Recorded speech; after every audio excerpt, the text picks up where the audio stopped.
But factor in the breeze and rain, it will feel a little bit cooler than that. That warm feeling inside from Boxed Boilers, sponsors of weather on GB News.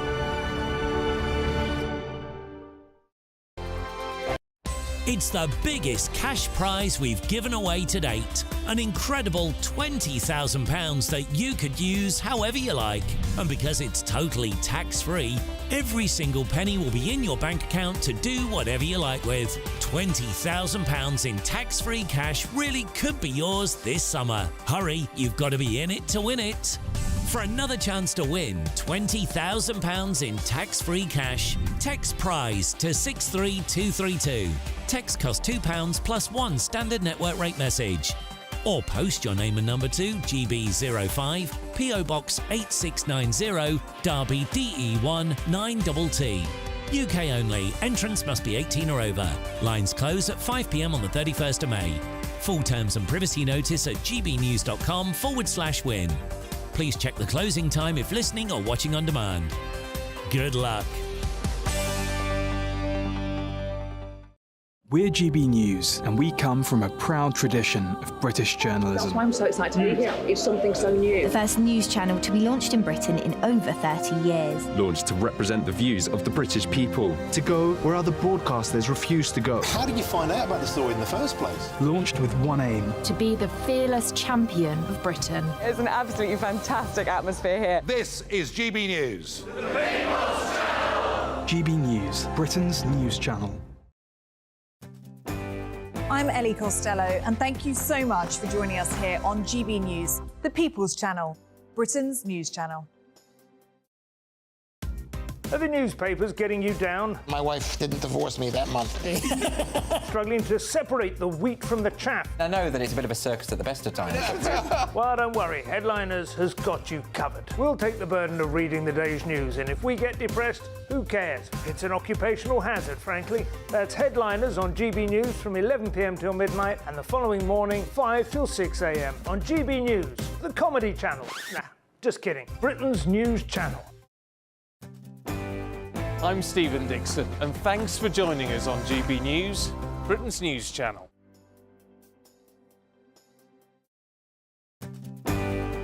I'm Michelle Dewberry, and this is GB News, the People's Channel, Britain's news channel.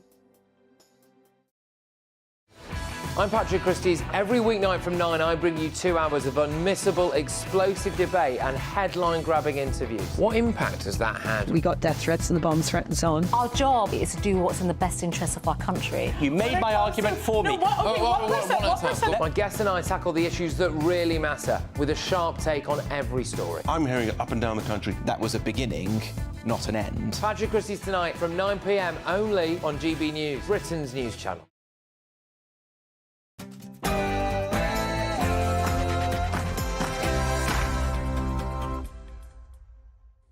Well, good afternoon, Britain. It's 12 o'clock on Monday, the 27th of May. I'm Emily Carver. And I'm Patrick Christie's. Now, the election battle over young people. The election battle is heating up. Yes, that's right. Labour say let them vote. The Tories say make them serve. What will resonate more with the British public? And the fight for the women's vote. Labour's Wes Streeting now says you're not a bigot if you want to protect women's changing rooms, and he wishes he'd spoken up sooner. But does this fly in the face of Labour's other policy to make it easier for adults to change their gender? And tax. Jeremy Hunt says that he's going to slash your taxes if he remains as Chancellor, while Rachel Reeves promises she won't raise national insurance and income tax if she lands the job.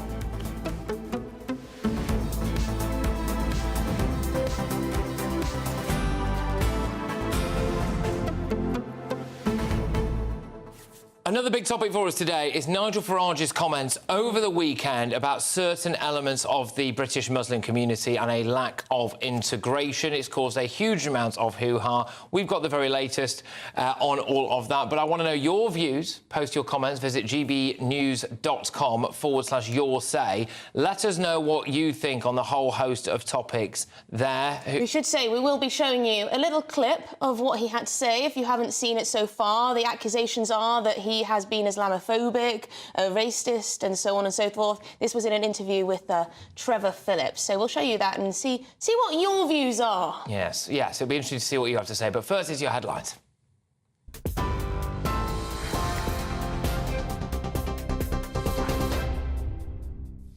Patrick, thank you, and good afternoon from the GB newsroom. It's just after 12 o'clock. The Labour leader has described the Conservatives' plans to reintroduce national service as desperate.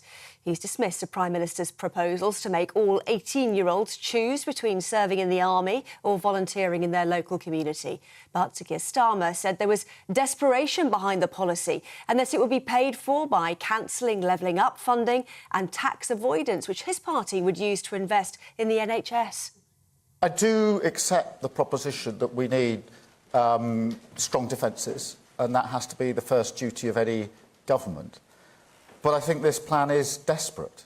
I think they are rummaging around in the toy box to try and find any plan that they can throw on the table. I don't think it'll work. You've seen what military experts, those with experience, have said about it. You've seen what the government said about it just a few days ago when they were asked, that would take away from the resources of the military. Well, the Conservative Party has defended Rishi Sunak's plan for the compulsory national service. Foreign Office Minister Anne-Marie Trevelyan says the party wants to make sure Britain is secure. The rest of the world is in a really rough place at the moment. And we've got to make sure, and that's the work that we do through NATO, the incredible leadership that the UK shows, why it is that we believe these things are important to stand up for. So I'm very surprised by anyone who thinks that those values, defending those values, ensuring our young people are resilient as individuals and as part of a community is something that they would think isn't a good thing.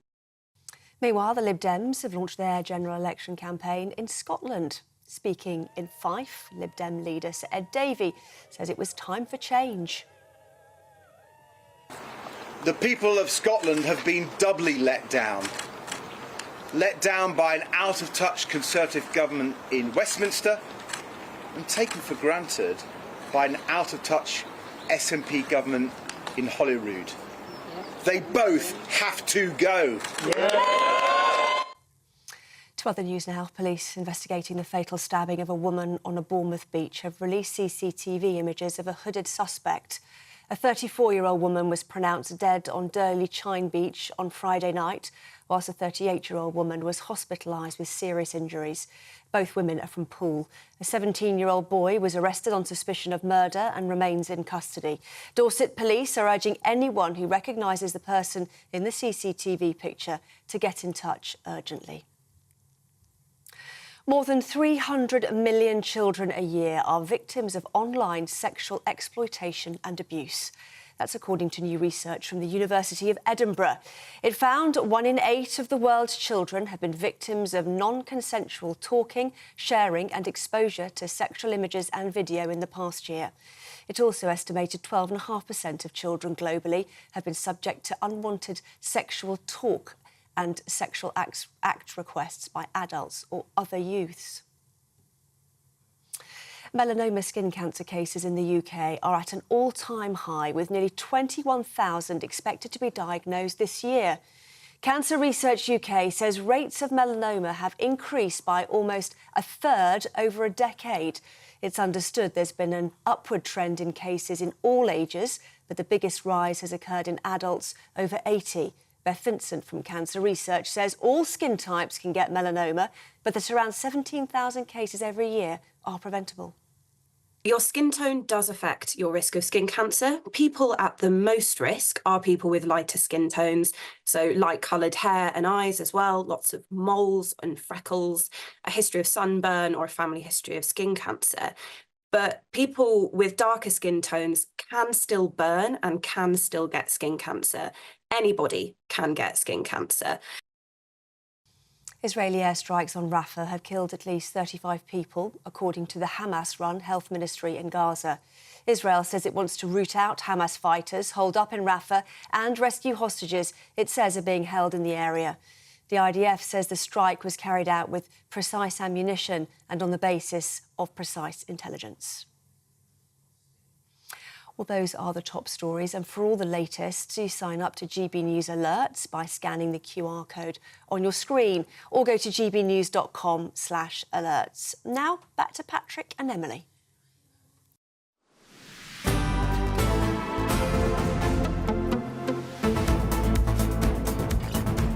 Well, the first full week of general election campaigning has kick-started with a bang. Yes, the big dividing line right now is what to do with young people. Labour say let them vote. The Tories say make them serve. Rishi Sunak has taken to social media to defend his national service policy.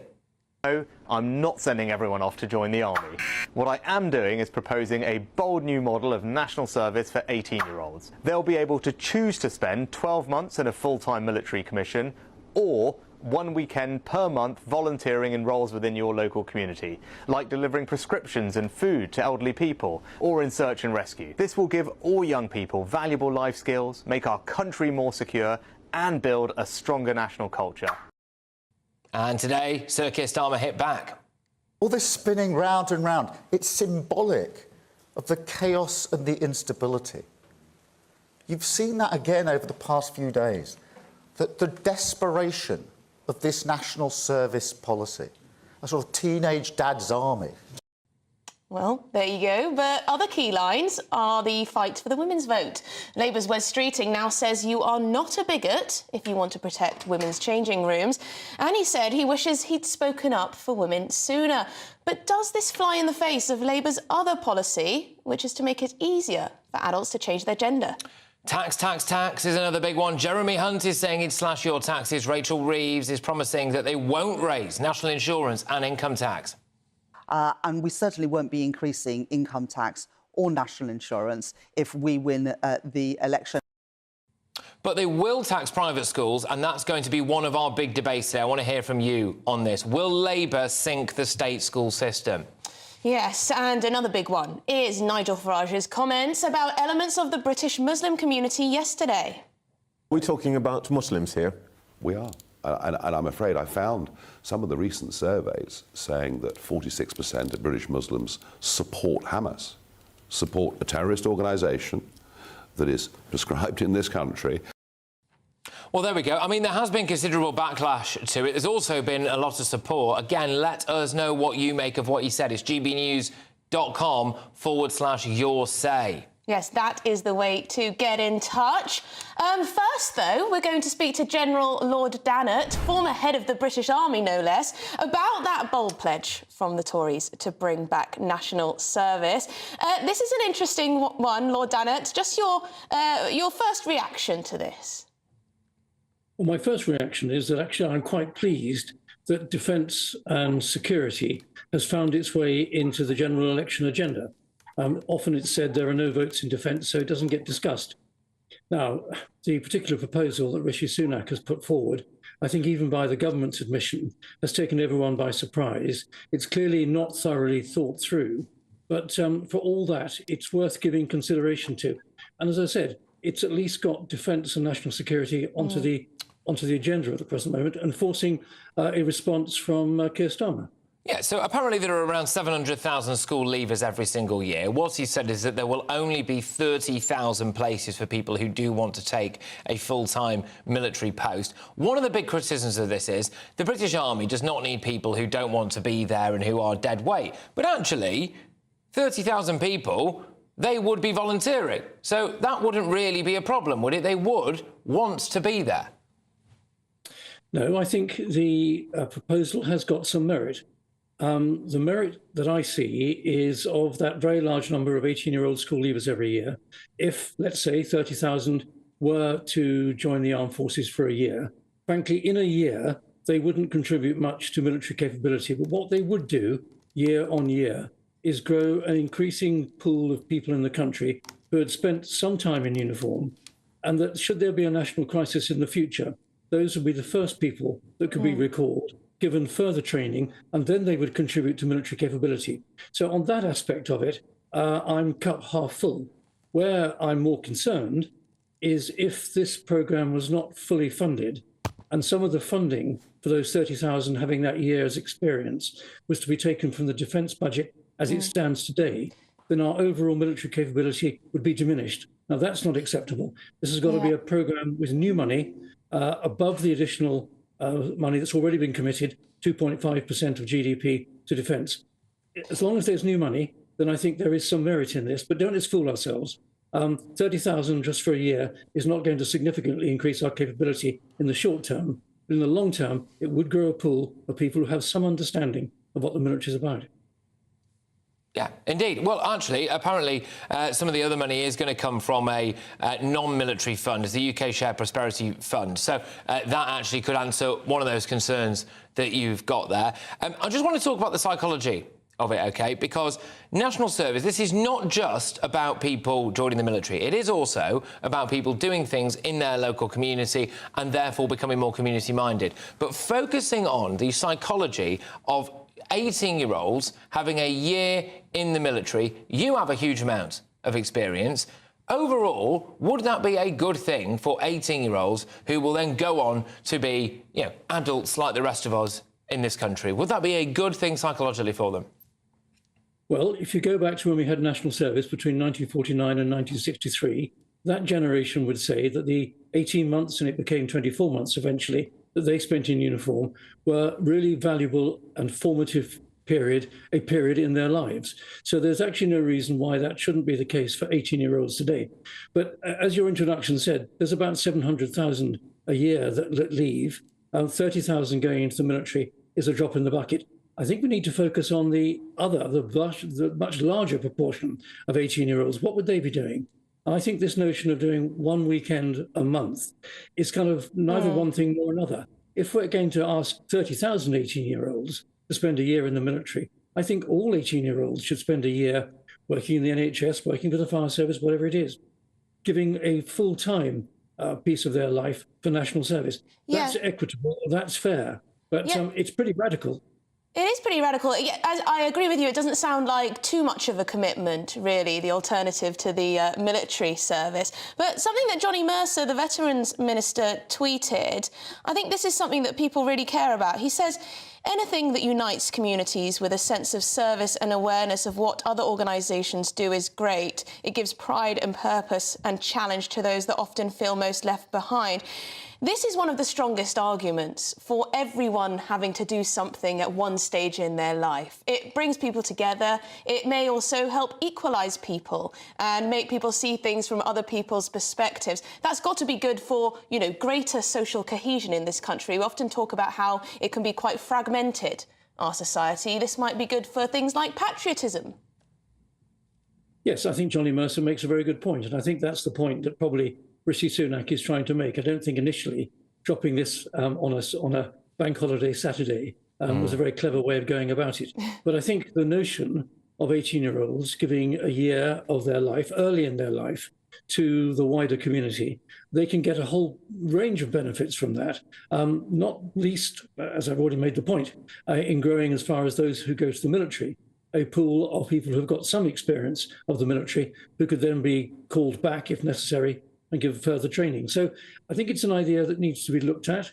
I think they will admit it's half-baked, it's premature. The idea wasn't sort of socialised to commentators beforehand.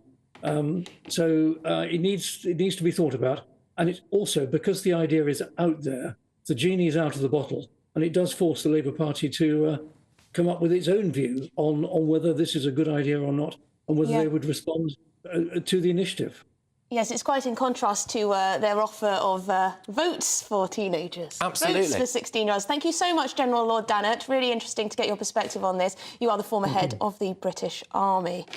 It's interesting. So, Steve Baker, Conservative MP, massively breaking ranks on this, and I can't help but wonder whether or not this is one of the reasons why the Conservatives find themselves in the position that they are in nationally. So he says, this proposal was developed by a political advisor or advisors and sprung on candidates, some of whom are relevant ministers. Now, with respect, even though I think it's pretty obvious to most people that this policy was probably drawn up on the back of a fag packet and dished out at the last minute, there are merits to this. Every single person watching and listening to this can see the potential upsides to this policy. For somebody like Steve Baker, who's a Conservative, you know, he's in government, as it were, to come out and just basically say, well, this is a bit of a slapdash policy. You think you've got... Why would you do that? You've got five and a bit weeks now to just suck it up, Steve. You know, just this is why the Tories are in the position they're in. But you make a great point about the battle lines. Now, when you go and vote in the polls on July the 4th, it's going to be, do you want your child conceivably to be able to vote, or do you want your child to do a bit of national or community service? Yeah, and on that, I mean, there have been many surveys on national service, whether people want it to be brought back. And actually, there are more people out there in Britain who support this idea than oppose it. Of course, there always are lots of don't-knows. Well, I mean, there is... But there are more people who support it as a concept, having a compulsory national service for young people. There is. In fact, the data on this is quite interesting. Yeah, there is a plurality of people who decide that they actually do Although it is older people who support it, I must say. The younger age group aren't so keen. Yes, there's a minus rating in the 16... I think it's 18 to 35 or something like -7, and then the over 65s, they're really ramping it up. But hey, maybe they've got life's accumulated wisdom behind them, and they are correct about all of this. Get your views coming in. Yes, please do. But in other news, 12 people have been injured on a flight due to turbulence. This is the second incident where passengers have been injured due to turbulence in the past 7 days. What is going on? Oh, seems a bit weird. Well, Irish network, RTE, spoke to one of the affected passengers. Next minute, whoa, dinner came off my lap. Yeah, just food all over the plane, on the ceiling, everywhere. This managed to happen.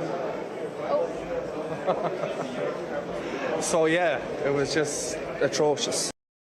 Oh dear, split trousers. Got a lot of questions about that, to be honest. I mean, I've been in turbulence before. I've never split my pants. But yeah... It happened to this man. It happened to that man. Look, we've got all of that coming your way. I want to find out what's going on, though, with this turbulence. Some people are saying it's all down to climate change, that because the world is heating up, we're seeing more severe movements in the air and so on. Other people are saying it's always happened and we're just been reporting on it much more now. But we're going to be talking about that. We're also going to be talking about Nigel Farage's comments and, yeah, loads more coming your way. So make sure you stay tuned.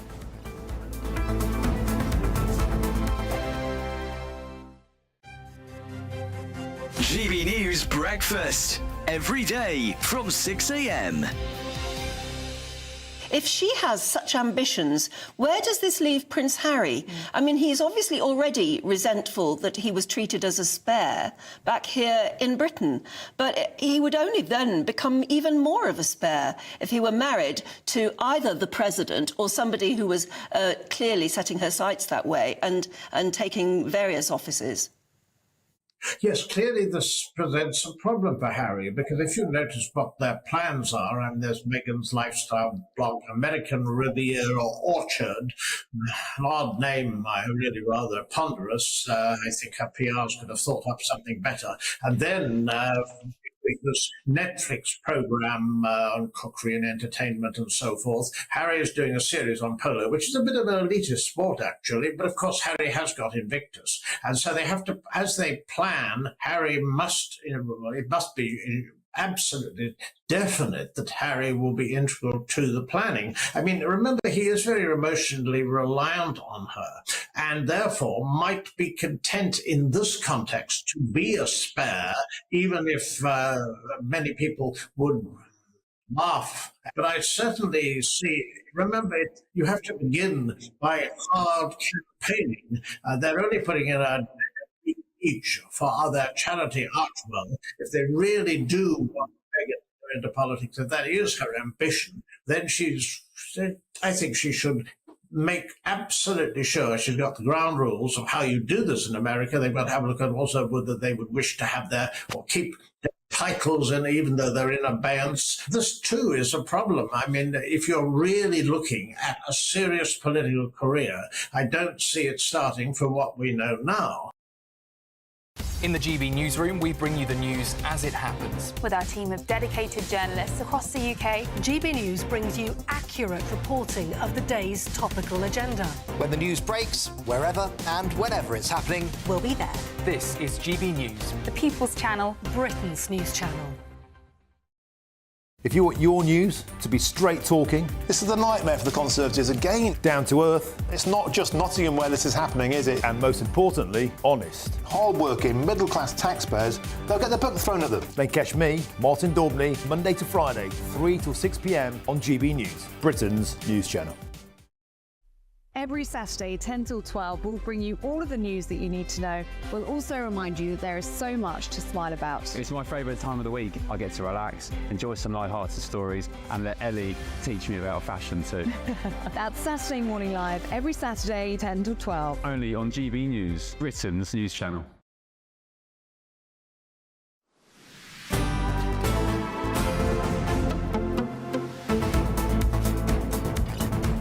Hello and welcome back to Good Afternoon Britain. Now, as the general election campaigning enters its first week, the battle lines are being drawn on the big issue of security. And Rishi Sunak is pledging to introduce, as you've been hearing, national service for 18-year-olds, something that Sir Keir Starmer described as desperate. All this spinning round and round, it's symbolic of the chaos and the instability. You've seen that again over the past few days, that the desperation of this national service policy. A sort of teenage dad's army. Gosh, it's all very earnest, isn't it? The Labour leader instead promised to make economic, border and national security the bedrock of his party's manifesto. Well, let's get a little bit more now from GB News political correspondent Catherine Forster, who's been with Labour leader Sir Keir Starmer today. Catherine, what have you got for us? Yes, good afternoon, Patrick and Emily. Welcome to the seaside. We're here down near Worthing, where Sir Keir Starmer has been giving the first big speech, basically, of this election campaign. And a couple of main messages, I think, coming from it. The first thing is he realises Labour has admitted that although they've got this huge lead in the polls, that is largely because people are really cross with the Conservatives rather than that there is a particular wild enthusiasm for what Labour are offering. So the first part of it, I think, was a sort of, this is me, this is who I am. He's come down here, this is the area he grew up in. He was talking very personally about his childhood, about his parents, saying, you know, that he came from a working class family, that he knew what it was like when his parents had to decide which bill not to pay because they couldn't pay all of them. So sort of reaching out to people, really feeling the cost of living crisis, despite that he's got a Sir in front of his name, which of course not terribly helpful to him, perhaps. So that was his reach out to sort of introduce himself. I think a lot of people, he has been leader for years, but a lot of people still, particularly, are not really listening. But now they might be, of course, because there's an election just a few weeks away. The other main message I took from it really was trust me. Basically saying, you can trust me, you can trust Labour, this is a change Labour Party, I will fight for you. Now, of course, you know, he did support Jeremy Corbyn twice, he did support a second referendum on Brexit, but he has undergone quite a transformation and he's saying, forget all of that, now I will do the right thing for you. He's saying change, but yes, stability as well. I mean, it might sound like an apparent opposite, but he's basically saying you've had chaos with the Conservatives, come to us, we will look after you and we will keep you safe. He was asked about national service. He said it was a teenage dad's army. It took a bit of relish in that. Of course, it's come in for a lot of criticism. He was also asked if he had enough energy. He's 15 years older than Rishi Sunak, who's always energetic. And basically he said, absolutely, just watch me. So, yeah, Monday bank holiday, and here we are. Oh, Catherine, thank you very, very much. The Tories are trying to make... it's Catherine Forster, by the way, and we'll be hearing a lot more from her throughout the course of the day.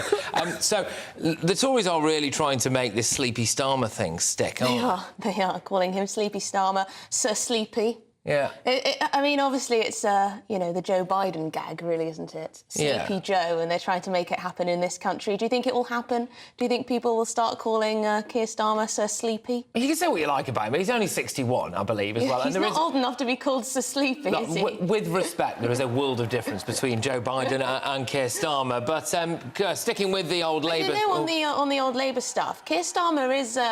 He's having to go a bit on the defensive, really, over this private school stuff, because he wants to slap this tax, slap VAT on the school fees, and now quite a lot of people are pumping out, you know, the facts on this and how much it could end up costing the state system. This is why we're going to have this debate later on about whether, you know, regardless of the private school issue, whether actually it's going to affect the state system. Yeah. All of those kids whose parents can no longer afford the fees, where are they going to be sending them? To the local state school. Where's the extra money going to come for all of that? And, you know, how many people... How much is this going to cost the Treasury? How much is it going to cost the taxpayer? Yeah, is it workable, basically? Is this workable? But Sir Keir Starmer has also said that people old enough to work should be allowed to vote, as he confirmed that he would seek to allow 16 and 17-year-olds to take part in future elections. Yes, the Labour leader said anyone paying tax should have a say in how their money is spent. However, there is no firm indication of how quickly the policy would be implemented if he were to win the July the 4th election. So... should the voting age be lowered to 16? Let's speak now to a member of the Youth UK Parliament. Is Luke Marwood. Luke, great to have you on the show. Right then, votes for kids or not? Absolutely. I think votes at 16 should be implemented. You know, 16-year-olds already having to pay national insurance and income tax, yet they don't get to vote who runs the country and how it's run. You know, and to me, that just doesn't seem like a true democracy. I mean, Luke, how many 16 and 17-year-olds are paying national insurance and income tax? A very large majority. You know, everyone's getting part-time jobs, and yeah, like I said, they don't get to decide how the country's run. But by that logic, Luke, adults who don't pay tax, they shouldn't be allowed to vote?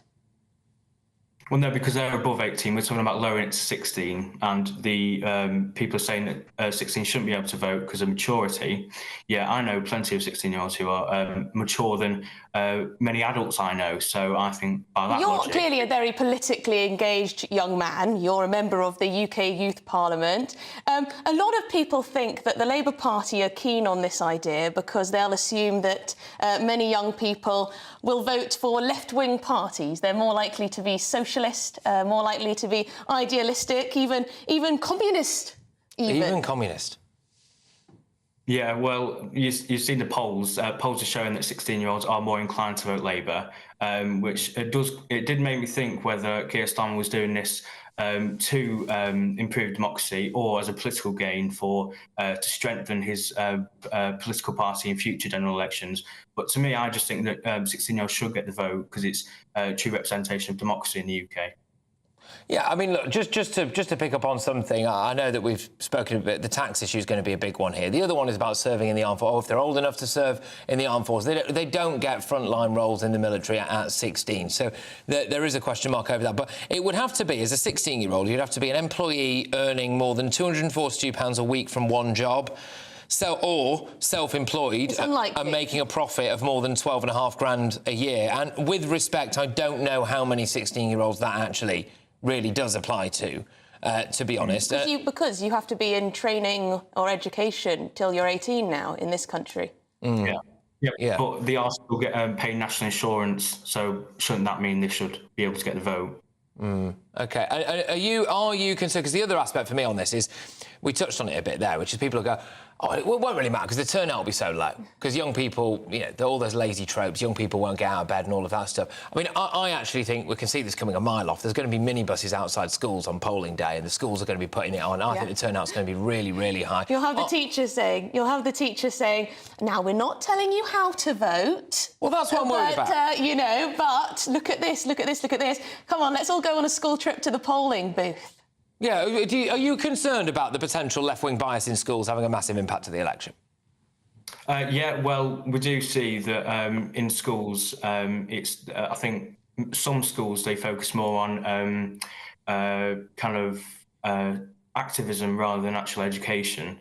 I know that teachers do usually take the left-wing approach, which could influence students voting.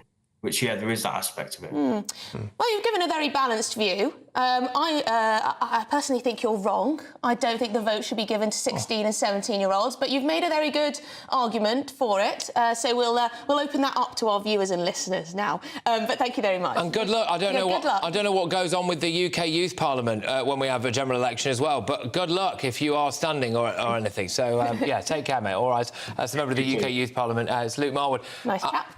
I just think I will say this. And I think if this does get across the line, I think this will be Keir Starmer's masterpiece for the Labour Party, and will do a lot more than Tony Blair ever did. If you can manage to load the dice of having 16-year-olds permanently voting in Britain forevermore, that will forever alter the landscape of British politics, I think. Also, are there that many 16-year-olds up and down the country saying, I'm desperate for the vote. I'm desperate for the vote before I turn 18? If you dangle the carrot in front of their face, they're not going to say no. Yeah, I would have said yes. I would have said yes, yes. Anyway, coming up, we're going to be live with the First Minister of Scotland, John Swinney. Lots of questions for him and his campaign north of the border. That's after your headlines with Tamsin.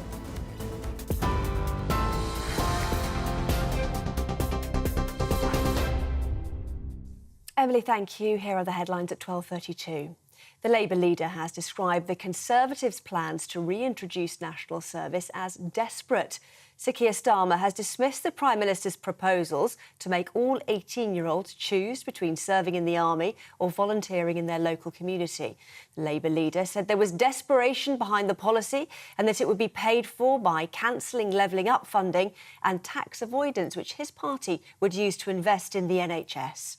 I do accept the proposition that we need strong defences, and that has to be the first duty of any government. But I think this plan is desperate. I think they are rummaging around in the toy box to try and find any plan that they can throw on the table. I don't think it'll work. You've seen what military experts, those with experience, have said about it. You've seen what the government said about it just a few days ago when they were asked, that would take away from the resources of the military. Well, the Conservative Party has defended the plans. Foreign Office Minister Anne-Marie Trevelyan says the party wants to make sure Britain is secure. The rest of the world is in a really rough place at the moment.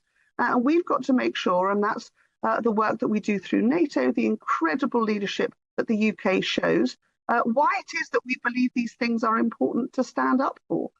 So I'm very surprised by anyone who thinks that those values, defending those values, ensuring our young people are resilient as individuals and as part of a community is something that they would think isn't a good thing.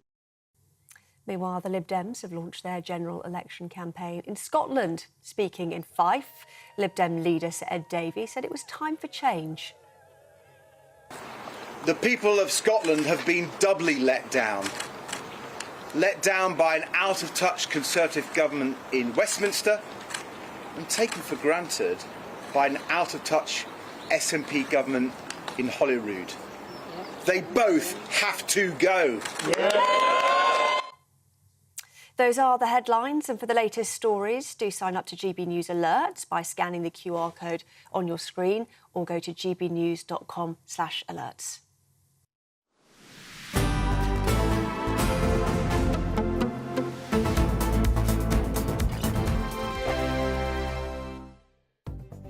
The latest GB News travel.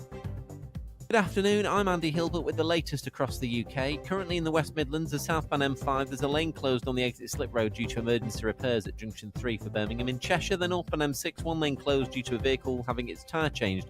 Junction 18 for Middlewich and Holmes Chapel to junction 19 at Knutsford.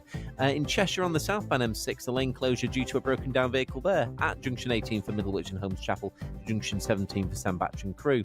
In Greater Manchester, the westbound M62 now, 3 lanes closed due to a vehicle fire at junction 21 for Milnrow. In Lancashire, the eastbound M65, 2 lanes closed due to an accident, junction 7 at Rishton to junction 8 at Accrington. And in Cumbria, in Kirkby Lonsdale, the A683 closed for emergency repairs near to Collier's Lane from the A65 at Benedict Drive. Across the UK, you're up to date.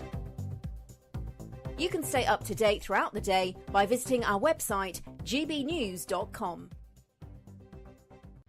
This is GB News, Britain's news channel.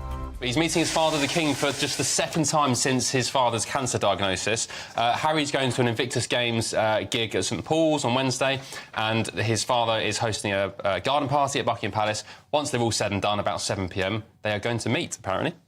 Yeah, but that's crucially wonderful. not the Princess of Wales.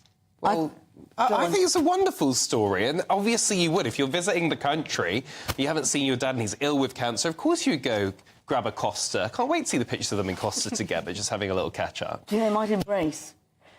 I would hope so, but... Do you know, I think it's really important that life's too short not to have a relationship with your family. I know too many people that aren't speaking, or they've fallen out because of money or whatever, and we're only on this earth for a very short time, and what a shame not to have a relationship with your own haven't they? son. I mean, it's the trust issue that is really the problem here, and straight after this they're going to be heading off to Nigeria, and they're still involved in all of these sort of like commercial and media activities.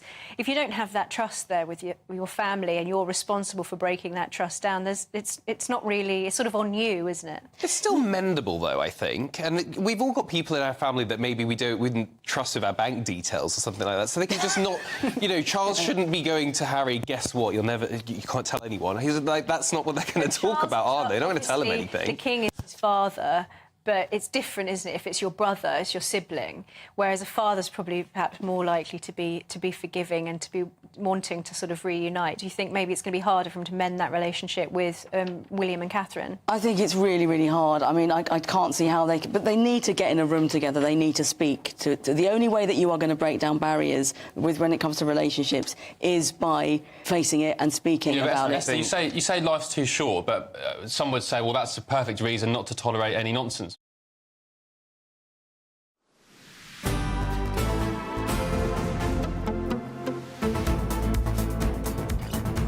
Welcome back to Good Afternoon Britain. Now, Nigel Farage has caused quite a stir after appearing on Sky News saying that a growing number of young Muslims in the UK do not subscribe to British values. Yes, Reform UK's honorary president told Sky News' Sunday Morning with Trevor Phillips, "We have a growing number of young people in this country who do not subscribe to British values. They loathe much of what we stand for. I think we see them on the streets of London every Saturday." So that's what Nigel Farage had to say. Yes, well, hopefully we'll get you a little clip of that at some point as well. But does he have a point on all of this? We can now get the views of the director of the Oxford Islamic Centre, Dr. Sheikh Ramzi. Look, thank you very much. Great to have you on the show. Now, I am just going to quote some of the findings of a report that Trevor Phillips, the bloke who was interviewing Nigel Farage and appeared to take rather a lot of offence to some of the things he was saying, wrote himself, OK, or conducted himself. Only 34% of the British Muslim community, apparently, would inform police if they thought that somebody they knew was getting involved in the support of terrorism. Apparently, 52% do not believe that homosexuality should be legal in Britain. 23% support the introduction of Sharia law. I mean, Nigel was right, wasn't he? I don't think Nigel was right at all, of course. I believe he made from the mole a real mountain, and he did not do good for himself as a politician and for the reform, which of course, is a parties, which respectable parties with the respectable people. What we have here, he said many things which was wrong, completely wrong. He attacked the Muslim, and he attacked the Islam, as did Trevor Phillips. He said several times, watch what you're saying. What do you want to go back and rectify it? Do you want to? You offended me. I was a Muslim 1,000 years ago, and my family, and now we forcefully become the Christian. But I respect Islam, and I don't believe he was saying this. I don't believe what you're saying is right. And many times he said, but of course, Nigel Farage, which I respect him very well, a lot, Nigel Farage, as I respect you, my brother. But very important, he said wrong. he said wrong. For example, not he attacked a Muslim, he attacked all he wants to. Yeah, he wants Dr. to Sheikh, get it's zero interesting. immigration. It's interesting though because Trevor Phillips, the presenter, as Patrick said, did this survey into British Muslim attitudes quite a few years ago. There was quite a lot of backlash. He also did a Channel 4 documentary into the same thing. He also got into a bit of trouble with the Labour Party over Islamophobia accusations because he said that UK Muslims are a nation within a nation, and he observed how few were wearing poppies for Remembrance Day and that sort of thing.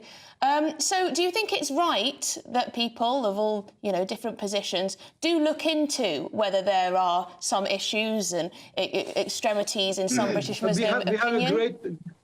Yes, of course, they should look into it. They should, and I'm sure the government is absolutely capable. The police is absolutely capable all over the country. We've got the best police in the world in this country. And of course, we have many organizations which they come forward and they if there is anything, they take it and it come to the news. I haven't for many months at the moment, I haven't heard anybody doing anything, for example, as real extremism or terrorism or so. But at the moment, focus is on the ceasefire now. This is what they are trying to say. Of course, Nigel Farage was saying. The people in the street on a Saturday, they seen the disrespect to all, disrespect to the democracy. It is a democracy, and people are allowed. Yeah, to. It's also about. I'm going to play you a clip shortly now of what Nigel Farage actually said. But it is also a question of integration, and it's also a question of whether or not people who are within the Muslim community actually subscribe to our values. So I'm again reading this report that was commissioned by Channel 4 that Trevor Phillips was a part of, 44% of the British Muslim community do not completely condemn those people who take part in stoning or who commit adultery. 39% agree that wives should obey their husbands. 32% refuse to condemn those who take part in violence against those who mock the Prophet Mohammed. So these are the kind of figures that, frankly, many people think that maybe Nigel should have quoted back at Trevor Phillips. He did not. That's up to Nigel. He decided not to do that. Can I just play a little clip of what Nigel said, and then I'll get you to react off the back of it, please? Thank you. We're talking about Muslims here. We are. And I'm afraid I found some of the recent surveys saying that 46% of British Muslims support Hamas, support a terrorist organisation that is prescribed in this country. Right. Do you think that's Islamophobic? Of course, it's Islamophobic. If it was, what you are trying to say, 46%, there is no 46%. Where he getting that from? He's exaggerating. Maybe few, of course, we have. He's exaggerating completely, and he says 40. And you have to remember these things. Hamas. They are not, none of them, I believe, see many people, they are not supporting Hamas. They are supporting the human right in the Gaza. They are saying, as I said in the story, ceasefire. But what of course, the media does, media sees somebody says from the river to the sea, says in the photo, but media does not see. Yeah, I think what Nigel Farage was referring, Dr. Sheikh, to some surveys that have been done over what happened on October the 7th. And I think he was talking about a survey that also showed only 25% of UK Muslims believe that Hamas committed murder and rape during the October the 7th attacks in Israel. And this was a survey that also apparently showed that 46% expressed backing for Hamas. Now, of course, that is just one poll. That is just one poll. I wouldn't think he had the right, but they were not, and they are not. They are not supporting, again, I said, what they are wants to do. And everything, you believe me, everything goes away when the ceasefire comes and to a solution and a peace in the Middle East. Let's work on a peace in the Middle East. And let's not think about he or support. Again, I said Spain and Ireland and 2 other countries, they supporting the Gazas. And what they said, of course, Israel, or one Netanyahu, not Israel, Netanyahu said, we take our things, you are supporting Hamas and you are a terrorist. Of course, do you think Spain is a terrorist? Do you think Ireland is a terrorist? These are the branding the people. Yeah, which is I think not the Hamas right. attacks are one survey question. Of course, there were lots of other questions about things like adultery and things about homosexuality and all sorts of different social and blasphemy and that sort of thing. Some people, is a free countries. With all respect, of course, free countries. Some people wants to present their opinion. The Christian, Muslim, Jews. They say we like that or we don't like that. Exactly. But the government will decide. For example, if the homosexuality goes forward, if there is not, and the bill goes forward. This is people, democratic country, full. I agree with you. I agree with you completely. It's a democratic country. At the same time, though, if there are literal results, and polling data is all we've got to go off at this general election at the moment. Who's going to vote for who? What's the Labour majority going to like? Is it going to be a hung parliament? The Tories said so. Polling data is a real thing. Data does exist, and we are also going off polls which appear to indicate that there are pockets, significant pockets, in certain areas of the British Muslim community who might not adhere to the norms and ways of life that we have. I think many people might think Nigel expressed himself badly on that, but does it make him an Islamophobe? I don't know. But Dr. Sheikh Ramzi, it's always great to speak to you, and thank you very much for your time. Let me tell you one thing. You are one of the best presenter, Patrick. Thank you. Oh, well, you can come back now. So thank you very much. No. You are good. Thank you very much indeed, Dr. Sheikh Ramzi. You are good. That's simple as that. You'll make his head even We've got bigger. to go. Thank you very much. Thank you. All right, thank you very much. All right, OK. Oh, there you go. Right, yes, people are going to... Hit you with the confidence. I'm going to get a load of stick now. I've been bought off by someone flattering me, which is, of course, true. But anyway, right, loads more to come. Yes, loads more. Coming up, 12 people have been injured on a flight due to turbulence. This is the second such incident where passengers have been injured in the past 7 days. What is going on? Yeah. Do you feel safe on a plane? And we're going to reveal to you the most turbulent routes. Yeah. So if you're about to get on a plane, well, obviously. It's probably going to be fine. But we will... yes, don't scare people. We'll put the fear of God into you next. Just do your seatbelt up. Good afternoon. Welcome to your latest GB News weather from the Met Office, where there will be plenty more heavy showers on the way for many of us today. These turning heavy and thundery at times, all thanks to this area of low pressure situated across the UK. Various occlusion features pushing their way eastwards will bring a focus for those showers through this afternoon, and it's eastern parts of Scotland, maybe into northeastern parts of England, that we're likely to see those heaviest showers this afternoon, again with some hail and thunder mixed in too. For England and Wales, not quite as heavy, those showers, compared to what we've seen over the past couple of days, but there will still be a few around, and it'll be feeling a little cooler too, with those temperatures only around 17 or 18 degrees, around about average for the time of year. So those heavier showers across eastern parts of Scotland will continue as we head through the rest of this afternoon. Again, some hail and thunder mixed into this evening, and they could be quite slow moving, but slowly pushing their way eastwards as we head into the latter part of the day. Some showers across Northern Ireland and northern parts of England too, and again, these pushing their way eastwards into Monday evening. The showers across England and Wales will gradually start to ease as we head into the latter part of the day, but there is some rain arriving out towards the southwest, and that will slowly push its way north and eastwards as we head through Monday evening and into the start of Tuesday. The showers elsewhere do gradually start to ease overnight, so there will be some clear spells around, and under those clear spells we could be turning a little chilly with temperatures dropping into the single figures, but under all that cloud and rain, likely to stay that little bit milder. Temperatures here around 12 or 13 degrees to start on Tuesday.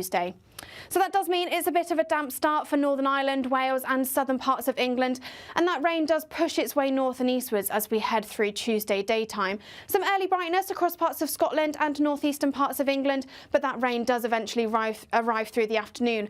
Plenty of heavy showers as well across parts of northern England, Wales and southwest parts of England, and temperatures again around about average for the time of year. Join me, Camilla Tominey, every Sunday at 9:30 when I'll be interviewing the key players in British politics and taking them to task. This report basically says that he's not fit to stand trial. With an upcoming election looming over Westminster, now is the time for clear, honest answers. I agree. And that's precisely what I'll get. Is he indecisive? Incompetent? That's the Camilla Tominey Show at 9:30 every Sunday on GB News, the People's Channel, Britain's election channel. Are the newspapers getting you down? My wife didn't divorce me that month. Struggling to separate the wheat from the chaff? I know that it's a bit of a circus at the best of times. Well, don't worry. Headliners has got you covered. We'll take the burden of reading the day's news, and if we get depressed, who cares? It's an occupational hazard, frankly. That's Headliners on GB News from 11 p.m. till midnight, and the following morning, 5 till 6 a.m. on GB News, the comedy channel. Nah, just kidding. Britain's news channel.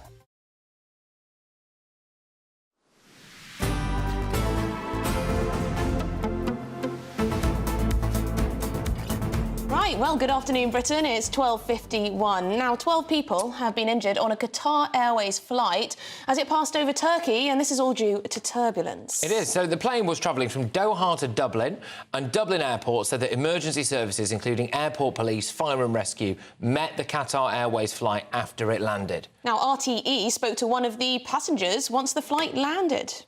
Next minute, whoa, dinner came off my lap. Yeah, just food all over the plane, on the ceiling, everywhere.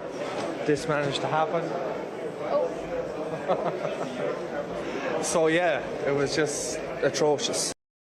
Oh dear. Well, this is the second incident where passengers have been injured due to turbulence in just 7 days. So what's going on?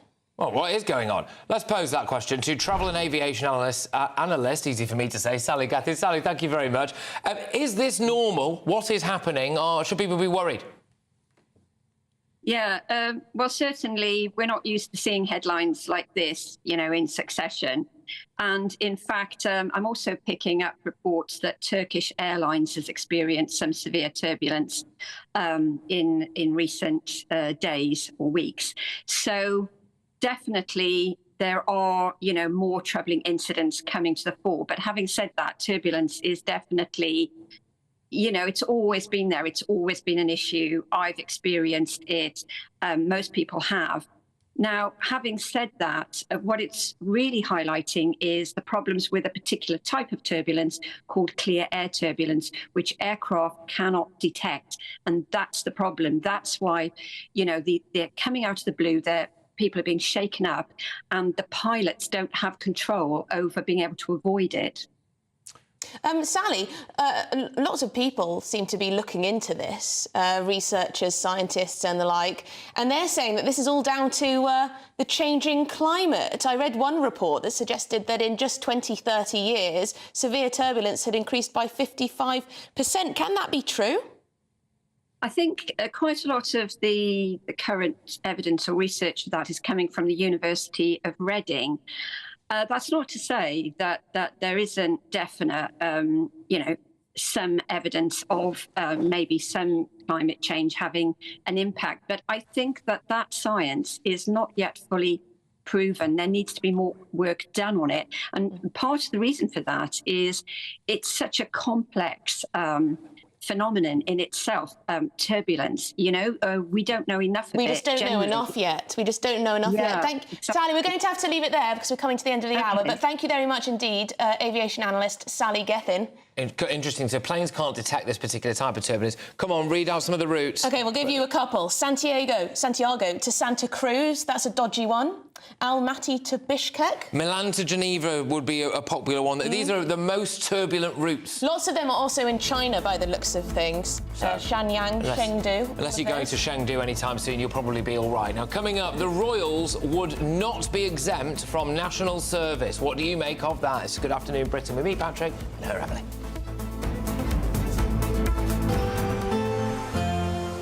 A brighter outlook with Box Solar, sponsors of weather on GB News.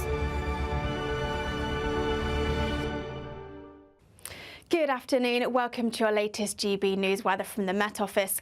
Well, there will be plenty more heavy showers on the way for many of us today. These turning heavy and thundery at times, all thanks to this area of low pressure situated across the UK. Various occlusion features pushing their way eastwards will bring a focus for those showers through this afternoon, and it's eastern parts of Scotland, maybe into northeastern parts of England, that we're likely to see those heaviest showers this afternoon, again with some hail and thunder mixed in too. For England and Wales, not quite as heavy, those showers, compared to what we've seen over the past couple of days, but there will still be a few around, and it'll be feeling a little cooler too, with those temperatures only around 17 or 18 degrees, around about average for the time of year. So those heavier showers across eastern parts of Scotland will continue as we head through the rest of this afternoon. Again, some hail and thunder mixed in into this evening, and they could be quite slow moving, but slowly pushing their way eastwards as we head into the latter part of the day. Some showers across Northern Ireland and northern parts of England too, and again, these pushing their way eastwards into Monday evening. The showers across England and Wales will gradually start to ease as we head into the latter part of the day, but there is some rain arriving out towards the southwest, and that will slowly push its way north and eastwards as we head through Monday evening and into the start of Tuesday. The showers elsewhere do gradually start to ease overnight, so there will be some clear spells around, and under those clear spells we could be turning a little chilly with temperatures dropping into the single figures, but under all that cloud and rain, likely to stay that little bit milder. Temperatures here around 12 or 13 degrees to start on Tuesday.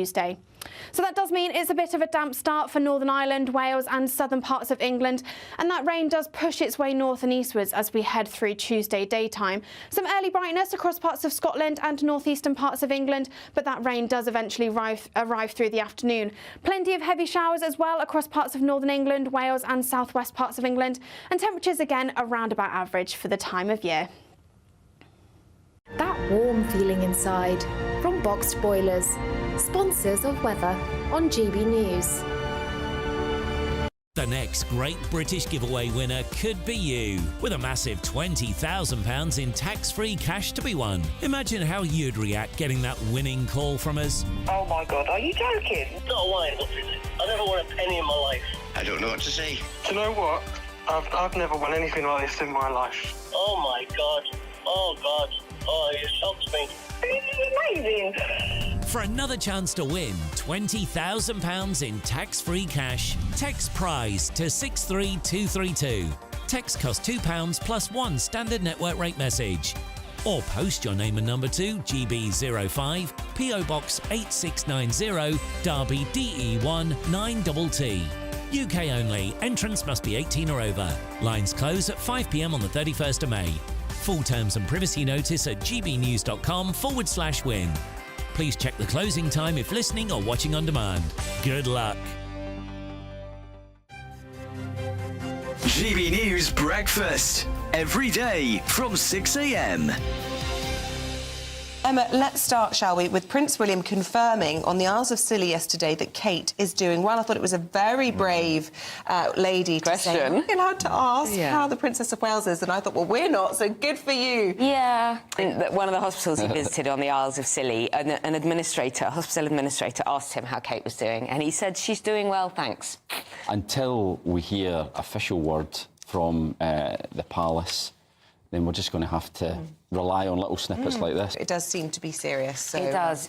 We wish her What's very, very quite best. telling as well, I went through some of the social media comments on this, and people that live on the Isle of Scilly were just saying how close they got, how wonderful it was. He's supporting local businesses, and that pasty shop will now be like treasured, forever. People forever go there. On the Quay. It sounds great. It's called On the Quay. Compare and contrast with this "I feel at home in Nigeria" vibe that Meghan's putting out. Two very, very different takes on how to be a royal. Do they want to be royals or do they not? Because they seem to want sort of half the trappings but without all the kind of responsibilities. These two brothers, who obviously went through a lot growing up, obviously can't stand the sight of each other right now, and it's just really sad. Well, it goes beyond the brothers. I mean, we are told from some of the papers this morning that the King didn't have time in his schedule to see his son because he was actually meeting David Beckham for a private meeting. Well, who would you choose? All about priorities. I mean, I know who I It's all about priorities. But, you surely, you could just pop in as well. I reckon that Harry and Bex are pals, probably. So what's gone on there, and will they ever be able to repair things? And they really were so close. I mean, when you compare the Buckingham Palace garden party,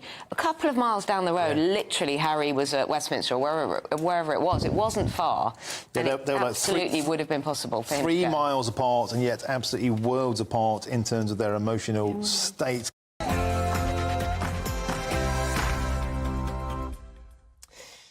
Well, good afternoon, Britain. It's 1 o'clock on Monday, the 27th of May. I am Emily Carter. And I'm Patrick Christie's. Yes, the election battle over young people is heating up. Labour say let them vote. The Tories say make them serve. What will resonate more with the British public? And the fight for the women's vote. So Labour's Wes Streeting now says that you're not a bigot if you want to protect women's changing rooms, and he wishes that he'd spoken up sooner. But does this fly in the face of Labour's other policy, an actual policy, which is to make it easier for adults to change their gender? And tax, tax, tax. Jeremy Hunt says he's going to slash your taxes if he remains Chancellor, while Rachel Reeves promises she won't raise national insurance and income tax if she lands the job. Yeah, there's another big one brewing today, OK? So they're going to tax the private schools. This is Labour. We all know that. But we're going to debate that this hour. So whether Labour would actually sink the state school system as a result.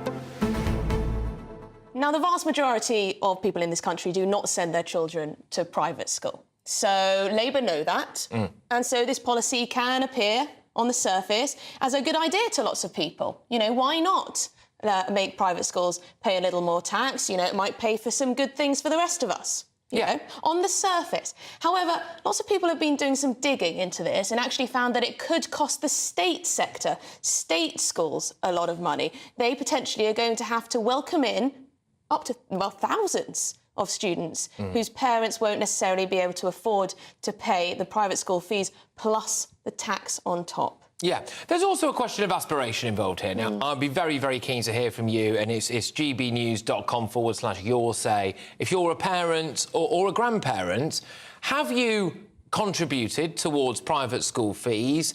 And why is that? I mean, I know a lot of people, in fact, I would argue probably the majority of people who send their children to a private school have to make serious sacrifices in their own lives in order to do that. And maybe one of the key motivating factors behind it is that they're actually quite scared to send their children to their local state school because they might live in an area where they really don't think it's a safe environment for their children. So it's one thing saying, oh, woe is the parents who would send their kids to the private school. The other aspect to this is the thing that affects everybody, which is what will the impact be on the state school system. So make sure you get in touch with that. Please do. Please get in touch by that address. But it's your headlines with Tamsin.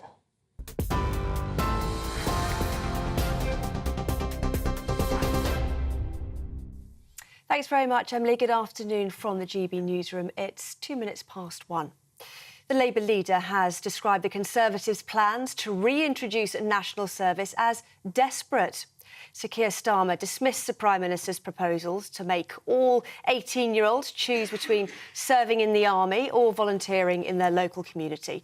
But he said there was desperation behind the policy and that it would be paid for by cancelling levelling up funding and tax avoidance, which his party would use to invest in the NHS. I do accept the proposition that we need strong defences, and that has to be the first duty of any government. But I think this plan is desperate.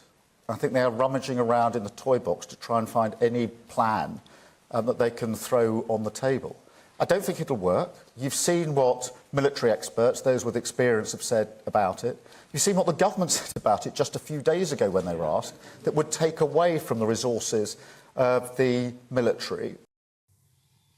The Conservative Party has defended the plan for compulsory national service. Foreign Office Minister Anne-Marie Trevelyan says the party wants to make sure Britain is secure. The rest of the world is in a really rough place at the moment. And we've got to make sure, and that's the work that we do through NATO, the incredible leadership that the UK shows, why it is that we believe these things are important to stand up for. So I'm very surprised by anyone who thinks that those values, defending those values, ensuring our young people are resilient as individuals and as part of a community is something that they would think isn't a good thing. The Liberal Democrats, meanwhile, have launched their general election campaign in Scotland. Speaking in Fife, Lib Dem leader Sir Ed Davey said it was time for change. The people of Scotland have been doubly let down. Let down by an out-of-touch Conservative government in Westminster and taken for granted by an out-of-touch SNP government in Holyrood. They both have to go. To other news now, and police investigating the fatal stabbing of a woman on a Bournemouth beach have released CCTV images of a hooded suspect. A 34-year-old woman was pronounced dead on Durley Chine Beach on Friday night, whilst a 38-year-old woman was taken to hospital with serious injuries. A 17-year-old boy was arrested on suspicion of murder and remains in custody. Dorset police are urging anyone who recognises the person in the CCTV picture to get in touch urgently. A man and a woman have been arrested in connection with the fatal explosion at a service station in County Donegal. 10 people aged between 5 and 59 died in the blast in October 2022 in the Irish village of Creesler. Police investigating the explosion say a man and woman, both in their 40s, have been arrested. Melanoma skin cancer cases in the UK are at an all-time high, with nearly 21,000 expected to be diagnosed this year. Cancer Research UK says rates of melanoma have increased by almost a third over a decade. It's understood there's been an upward trend in cases in all ages, but the biggest rise has occurred in adults over 80. Israeli airstrikes on Rafah have killed at least 35 people, according to the Hamas-run health ministry in Gaza. Israel says it wants to root out Hamas fighters holed up in Rafah and rescue hostages it says are being held in the area. The IDF says the strike was carried out with precise ammunition and on the basis of precise intelligence. Those are the top stories, and for more on any of those, do sign up to GB News Alerts by scanning the QR code on your screen or go to gbnews.com/alerts. Now, it's back to Patrick and Emily.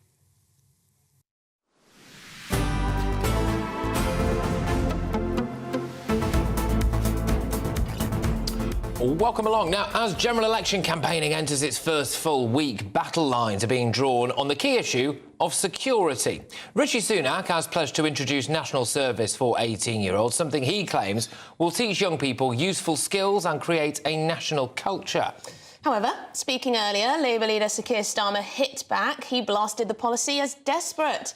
He instead promised to make economic, border and national security the bedrock of his party's manifesto. Yeah.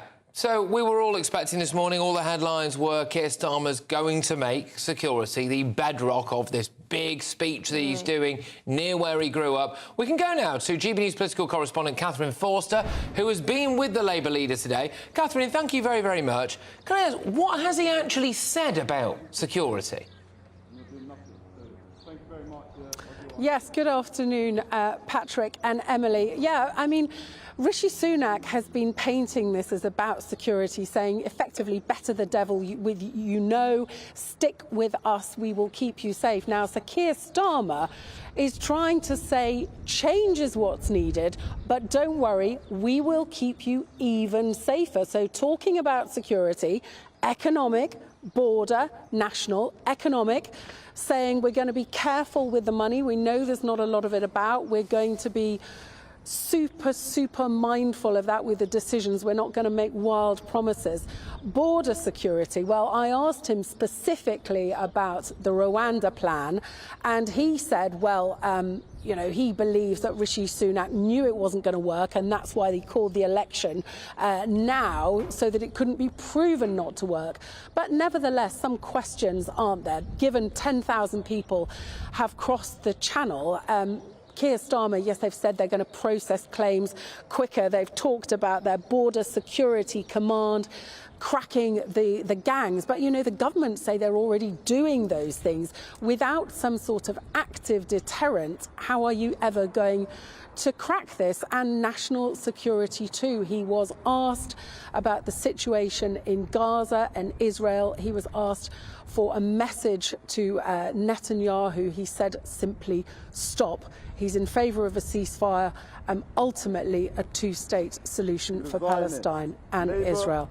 Anyway, as you will see, not everybody agrees with that. But back to you now, Patrick. Yes, we should say there have been a few protesters behind you at the scene with the Palestinian flag there. Thank you very much indeed, Catherine Forster, our political correspondent. OK. All right, interesting. Yes, so it's nice to see the pro-Palestine lot turning out to have a word with Keir Starmer and anyone else who will listen behind Catherine Forster there. I'll be honest with you, we were expecting a bit more from Keir Starmer today on the issue of security. He did, however, take the mickey out of Rishi Sunak's national service policy. I should also say... He's doing quite a lot of that, isn't he? Yeah, I should also say it's national service and community service, isn't it? Here is what Keir Starmer had to say about Rishi Sunak's plans announced over the weekend to get 18-year-olds to do either community work or join the military. All this spinning round and round, it's symbolic of the chaos and the instability. You've seen that again over the past few days, that the desperation of this national service policy, a sort of teenage dad's army. Well, there you go. Keir Starmer essentially just mocking the policy. But, you know, according to that survey data, more of us are in favour of this type of thing than are against it. You've actually got it, haven't you? I do actually have it, yes. The results of this are quite interesting. It's 42% are in favour of a return to some kind of national service.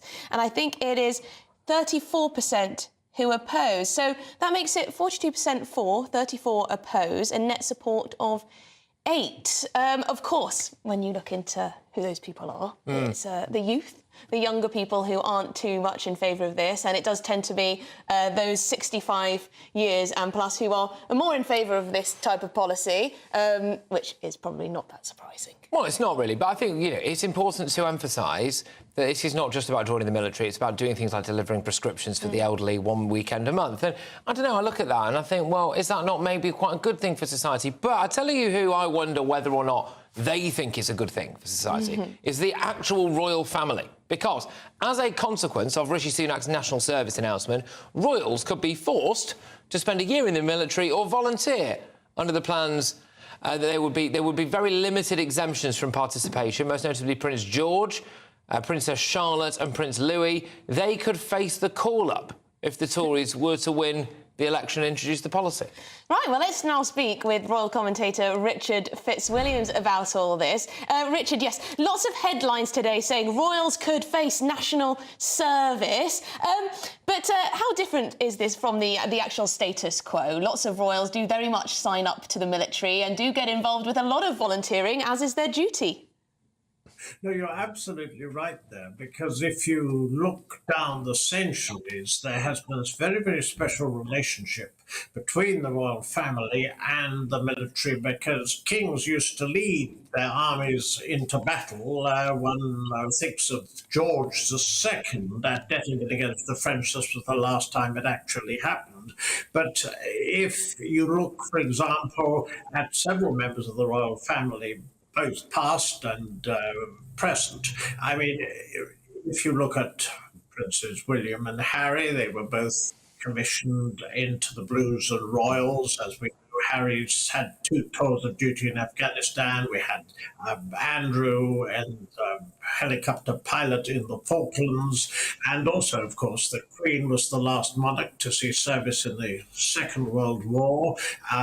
Prince Philip famously mentioned in dispatches at the Battle of Jutland in his element in the Navy. The Queen's father, when Duke of York, saw service at the Battle of Jutland as a midshipman in the First World War and so forth. So this basically is what they do anyway, but there's one particularly significant aspect to it, and that is those like Princess Anne or Queen Camilla or the Princess of Wales who haven't actually been in the military have honorary roles, because this is what makes the armed forces very much what they are. There's a tremendous pride in these royal links to specific regiments. Yeah, exactly. I mean, there's also stuff, though, isn't there, like Prince William flying the air ambulance, and there's a heck of a lot of charity work that the royals do all the time. So when we see these headlines, like National Service would make the royals serve, I think, well, the royals do national service. That's basically what they do, isn't it? So is the headline that there is no headline there? Absolutely no headline really at all, other than the fact that people will read it because they see the royals included in it. No, you're quite right. I mean, if we take, for example, King Charles's role as Commander-in-Chief of the Armed Forces, what is significant is, of course, there's a great deal of pride in serving the country, and, of course, the monarch is the symbol of national unity above party politics. That's so significant. But also it's a question of a role that's denied to others, and that too is very significant. So you've got so many members of the royal family who have these military links, and so many have seen service. And as you mentioned, I mean, Prince William, for example, only 2 months in the Navy, but we saw his commissioned into the Blues and Royals, the Army, and therefore that was followed by the RAF Search and Rescue, and then, of course, the East Anglian Air Ambulance. They do indeed serve the range of charitable activities, which is remarkable. But if you look, for example, at a country that does have national service, Norway, Princess Ingrid, who is the daughter of Crown Prince Haakon, she is at the moment in undergoing national service, as is Princess Leonor in Spain, and they don't have national service, but it's considered some part of the job. Very significant. Well, thank you very much indeed for setting that out for us, sorting the fact from the fiction, as you do so well. Royal commentator Richard Fitzwilliams there. Can I also just quickly say on this that a lot of children will do things like the Duke of Edinburgh Award, or they might be in Scouts, or they might do a couple of other brownies, or they might do a couple of other school-based initiatives. So when I did the Duke of Edinburgh, I mean, I only did the Bronze Award. I did it terribly, as you can imagine. But part of that was I had to work for 2 weeks in the charity shop Scope. Well, that was 2 weeks of my life. That was fine. I did cancer research. Yeah, exactly. It's really normal for 18-year-olds or children of that age to do some form of quotes-unquote community service. The idea that this is in any way particularly radical, I'm sorry, I just don't think it is that radical. So 1 weekend a month isn't the biggest commitment ever, is it? No. Isn't the biggest commitment, and I'm sure there'll be tons of exemptions if it ever comes into... Yeah, lots of you have been getting in touch.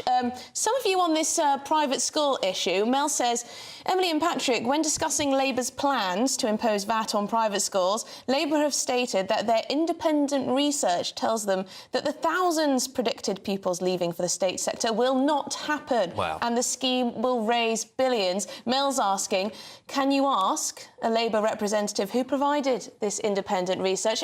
We will, actually. We're going to be having a Labour politician on a little later on in the show. I do want to put that to him because there's lots of other analysis that's been done that actually says this is going to cost the Treasury a huge amount. So we need to find out, actually, where all this data is coming from. There's also some figures to suggest that it already is. Apparently fewer children decided that they were going to go to private... Well, their parents decided they were going to go to private school this year that may well have already cost the taxpayer 20 million quid. But we'll get into all of this. We'll get into it all because now we're going to whiz you north of the border. Scotland's First Minister, John Swinney, has been campaigning in Dumfries, where he said that he wanted to kick the Tories out of Scotland. That's yes, nice. He did indeed. He took time out of his campaign to speak to our Scotland reporter, Tony Maguire. Here's what he had to say. Down today in Alistair Jack's constituency. Well, Douglas Ross, no less, is up in Michael Matheson's. When you took this job, you said that you were going to do your bit to kind of detoxify and remove the tribalism. Is the election put paid to those plans yet? No, I think it's that obviously an election's a competitive contest. And what I set out last Thursday is that while all that kind of competition goes on, I want to bring people in Scotland together. I want to unite people in Scotland on an agenda to make Scotland a better country. And that's about tackling some of the issues that are really significant and damaging for Scotland that we've had in recent years, the impact of austerity, the impact of Brexit, the impact of the cost of living crisis. I want to address those issues and address them through the election of a strong team of SNP MPs to Westminster. I want to bring the country together in a united agenda to tackle these issues. We've heard a lot over the last 24 hours about Rishi Sunak's conscription plans. I'm assuming that, and I've heard already today, you're not a fan, but as an advocate of fighting child poverty in Scotland, what is your plans to give a purpose to the children in Scotland and the young people, shall we say, that don't have one? I think it's really important that everyone has purpose in their life. And one of the good things about where we are today in Scotland is that when young people leave school, we are at record levels of young people moving into what are called positive destinations, into work, into training or into further and higher education. That sits at over 95%. So the overwhelming majority of young people are leaving school and going into a purposeful career or a purposeful educational opportunity. And that's the way it should be, because we all need to have purpose in life. I think the National Service Plan is just a complete red herring. I think it's just designed to be an idea thrown into an election campaign to turn people's heads. It's got no substance to it, and it will take resources away from the essential investments required in our society. But crucially, what we're achieving in Scotland today is good outcomes for young people as they leave education, and that's exactly what it should be. And just lastly, Keith Brown, not that long ago, he wanted to withdraw from Westminster, and here we are in an election to try and put all of the Tories out of all of the seats across Scotland. So, we are a UK-wide channel. Give us an idea of what benefit there is to having the pews full in Westminster halls with SNP MPs instead of Scottish Labour MPs or Scottish Conservatives. What SNP MPs do is that they go to Westminster and they have one clear purpose, and that is to protect Scotland and to advance Scotland's interests. That's what they do. And on the big issues that are affecting people in society today, austerity, Brexit, the cost of living crisis, all of these factors, austerity affects the funding for our public services, Brexit affects our businesses, cost of living crisis affects every household in the country. And SNP MPs can be relied upon to protect Scotland from these policies and to make sure Scotland's interests are being put first in the House of Commons. That's what you get when you vote SNP. If you vote SNP, you're voting for Scotland. I could have brought a tear to a glass eye, couldn't it? Flipping out. Right, Not OK. Convinced. Well, it's not that I'm not convinced, it's just, where's the energy? Yeah. Where's the energy? Where's the energy? There has been a bit of lacking energy this election campaign. Anyway. But there you go. Coming up is Labour announced a tax on private schools. This is getting you going, by the way. Lots of you have your views on this. You're lots strongly against this idea for various reasons, and not because you happen to send your children to private schools, just out of principle. They're announcing this tax on private schools. We're asking, though, could it actually sink the state school system? Yeah, forget about the old private school parents. Forget if you think that doesn't relate to you and they're all a bunch of poshos with too much money. Try to think about what does this mean for everybody? People in the state schools. That's our debate, and it is coming your way very shortly.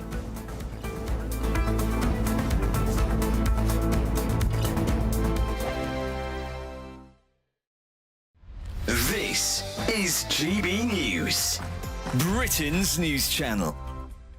So the UK's most popular baby names have been revealed, with Noah and Olivia again topping the annual list. In at number 2 is Mohammed. For boys, list is on the screen here. Number 3 for boys is George, then it goes Olivia, then it's Leo, Arthur, and so on. And for girls, so Olivia is number 1, then Amelia, Isla, Ava, Lily, Ivy, Freya.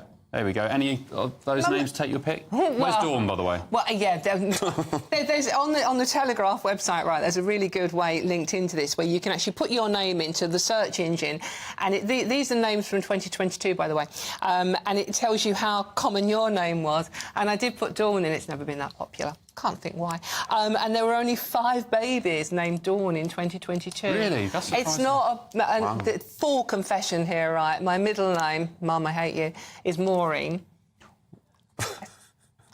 Why is everyone laughing? My middle name is Maureen, which is a good old-fashioned East End name, and that has completely died out. There were no babies named Maureen.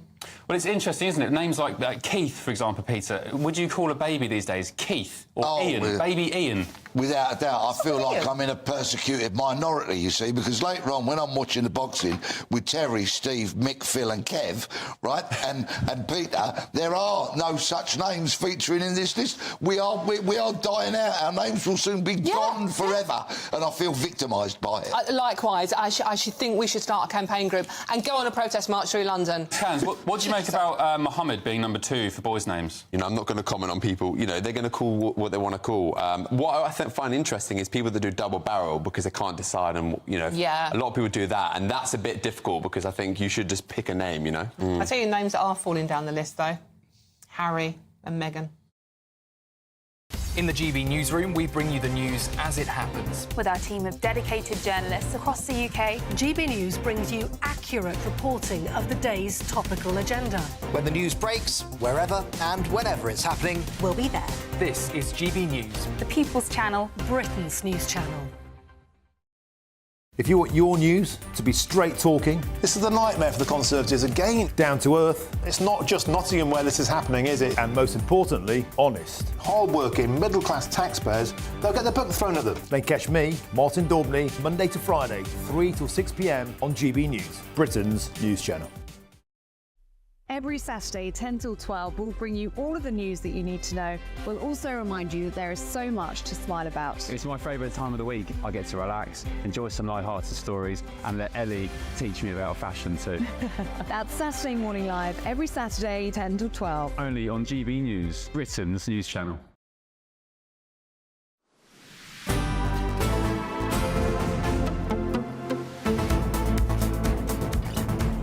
Welcome back to Good Afternoon Britain. Now, Sir Keir Starmer has promised to introduce VAT on independent school fees if Labour win the election. He's claiming, and it's a big claim, that it would generate £1.7 billion to put towards state schools.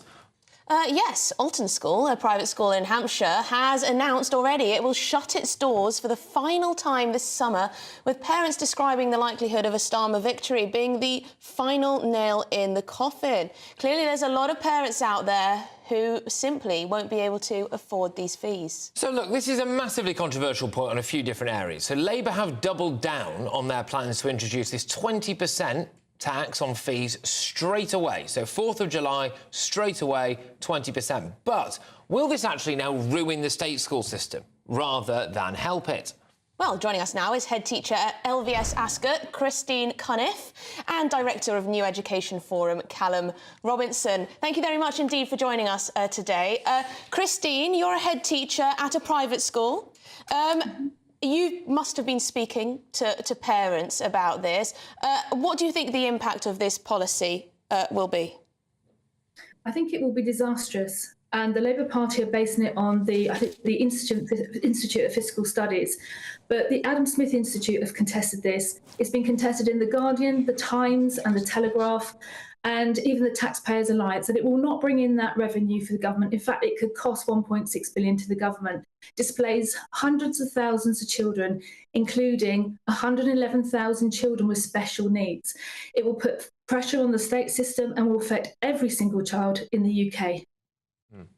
OK. I mean, this is quite a big thing, Callum. If it was the Tories looking to do this, Labour would be hammering them for the impact that this would have on children with special needs, and they would be saying that actually this isn't a particularly well-costed policy at all, and it will end up costing us more money and knackering the state school system with it. So is that not the reality?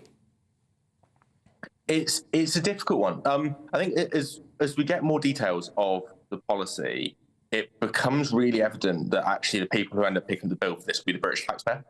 And that's really because of the SEND aspect of it more than anything else. Labour have been quite ambiguous with the detail of the plan, and the concern with sort of the ambiguity. Oh, sorry, Callum. We don't know it would be... Oh.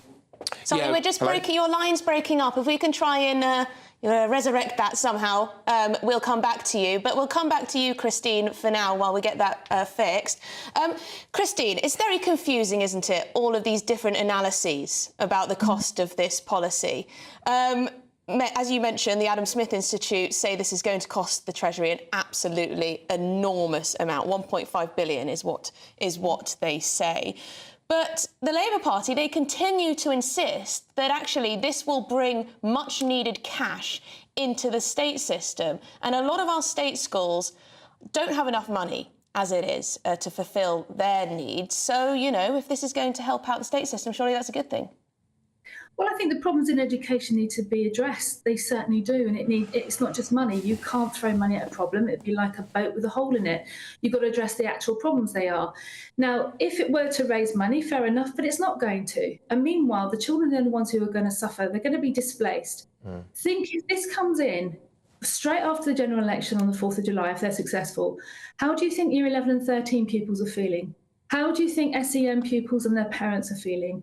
How do you think the state school heads are feeling? Because I know a lot, and they're not happy. Well, let me put that to Callum, if that's OK. I think we got you. I think we got you back now, Callum. We'll go again. So, how many children are we expecting to be dumped into the state school sector? And presumably, then, if this comes into force on July the 4th and the school year starts, well, I think it started for me on September the 5th. Have they got enough time to sort this, the state schools? So it really depends. Hopefully you can hear me okay. It depends on a lot of different factors, particularly including undersubscription of state schools, etc., whether they can take the students at capacity or whether they'll go over capacity. A lot of aspects like that. I mean, we know 7% of the population are privately educated, of the student population privately educated. That sort of fluctuates between about 6 and 7.2, 7.3%, depending on other factors like financial crises, etc. We know that the population of private schools is broadly static, and for a vast majority of parents sending their kids to private schools, this policy won't actually change that. But it's the unintended consequence that I'm really concerned about. So EHCP students, Labour haven't said whether EHCP students will be VAT exempt. So if they are VAT exempt, then actually how are Labour going to address the waiting time crisis for education and healthcare plans? If they're not exempt from VAT, then will the local authorities that have the statutory duty to help out with some of those fees have to pick up the bill, causing a further run on local council finances? Is it students, for example, with diagnoses of SEND needs? What's the impact of that? So what level of what threshold? Callum, it sounds as though they haven't thought through all the ins and outs of this policy and the various ways it could impact people. But Christine, just to come back to you, Labour are now telling private schools to simply make cuts. Make cuts, you know. The public sector had to make cuts during the austerity years. Just make cuts, Christine. Oh, that's lovely. Yes, great. I think what they need to do is just start by looking at the company accounts of a lot of the schools, not the big boys, but schools where they're living on a breadline as it is, and try to provide an education that the state should be providing, especially those children were sent. It is a terribly worrying time for those parents. And bearing in mind that only 7% of the children who, of those 111,000 in independent schools have an ECHP, it's those other huge amount of children that fall just below that threshold where they cannot get the ECHP, they cannot get any funding, and their parents are desperate. What is ECHP? Sorry, just for everyone. So the Educational Health and Care Plan. Right, and could you just quickly, I know we're a bit pressed to tell, what is that? Well, I don't know. When the need is great enough and is assessed by a number of doctors and psychologists, a child can get funding. And in an independent school, often independent places are paid for by the state, by the local authority. So it's just as what we've been talking about, has that been thought through? Because in a lot of cases, parents aren't paying for those places. That's very interesting indeed. It does sound as though, from talking to you both, that this may be more about ideology and, dare I say, politics of envy and trying to rally that feeling among the electorate than anything else. It doesn't appear as though... I disagree slightly, actually. OK, Callum, I do disagree slightly. I don't think it is necessarily about envy. I think Labour have legitimately tried to come up with a solution to a school funding problem, which we know is a significant problem. I think what they've done is they've decided we're going to do this. They've been presented with a load of problems. They've decided to double down because they're 20 points ahead in the polls. They can probably get away with doubling down during this election. Obviously, we know there are problems. I would also really raise concern about what about forces families? I don't know how many there are at your school, Christine, but a lot of schools offer discounts to forces families. Will that be massively impacted by the bursaries? And are we seriously going to stick an extra charge on people who are already serving our country? Because that is a huge concern, I think, to many families. But both of you, thank you very, very much. I've learnt a lot there. I know a lot of our viewers and listeners will have done as well. Christine Cunliffe there is a head teacher at a private school. Callum Robertson as well is an expert. Sorry, it went a little bit all over the place at one point there, but we came back. It was all good. Christine Cunliffe and Callum Robertson.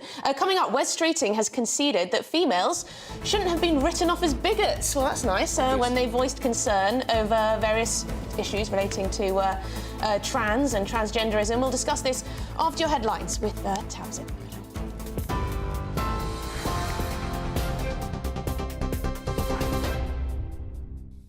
Emily, thank you. Here are the headlines at 1:34. The Labour leader has described the Conservatives' plans to reintroduce national service as desperate. Sir Keir Starmer dismissed the Prime Minister's proposals to make all 18-year-olds choose between serving in the army or volunteering in their local community. But he said there was desperation behind the policy and that it would be paid for by cancelling levelling up funding and tax avoidance, which his party would use to invest in the NHS. I do accept the proposition that we need strong defences, and that has to be the first duty of any government. But I think this plan is desperate. I think they are rummaging around in the toy box to try and find any plan that they can throw on the table. I don't think it'll work. You've seen what military experts, those with experience, have said about it. You've seen what the government said about it just a few days ago when they were asked, that would take away from the resources of the military. I do accept the proposition that we need strong defences, and that has to be the first duty of any government. But I think this plan is desperate. I think they are rummaging around in the toy box to try and find any plan that they can throw on the table. I don't think it'll work. The Conservative Party has defended the plans, with Foreign Office Minister Anne-Marie Trevelyan saying the party wants to make sure Britain is secure.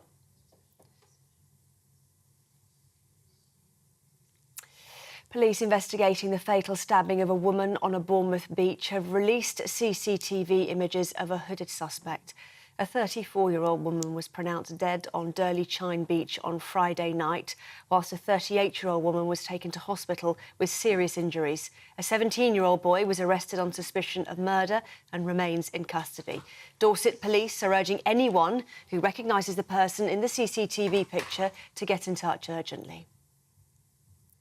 A man and a woman have been arrested in connection with the fatal explosion at a service station in County Donegal. 10 people aged between 5 and 59 died in the blast in October 2022 in the Irish village of Creesler. Police investigating the explosion say a man and a woman, both in their 40s, have been arrested. Those are the top stories, and for more on any of them, please do sign up to GB News Alerts by scanning the QR code on your screen or go to gbnews.com/alerts.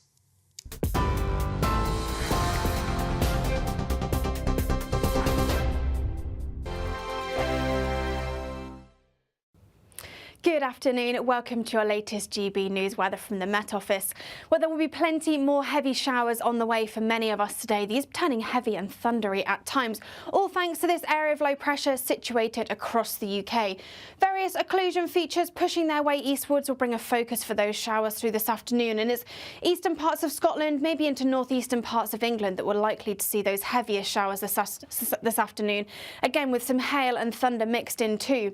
For England and Wales, not quite as heavy, those showers, compared to what we've seen over the past couple of days, but there will still be a few around, and it'll be feeling a little cooler too, with those temperatures only around 17 or 18 degrees, around about average for the time of year. So those heavier showers across eastern parts of Scotland will continue as we head through the rest of this afternoon.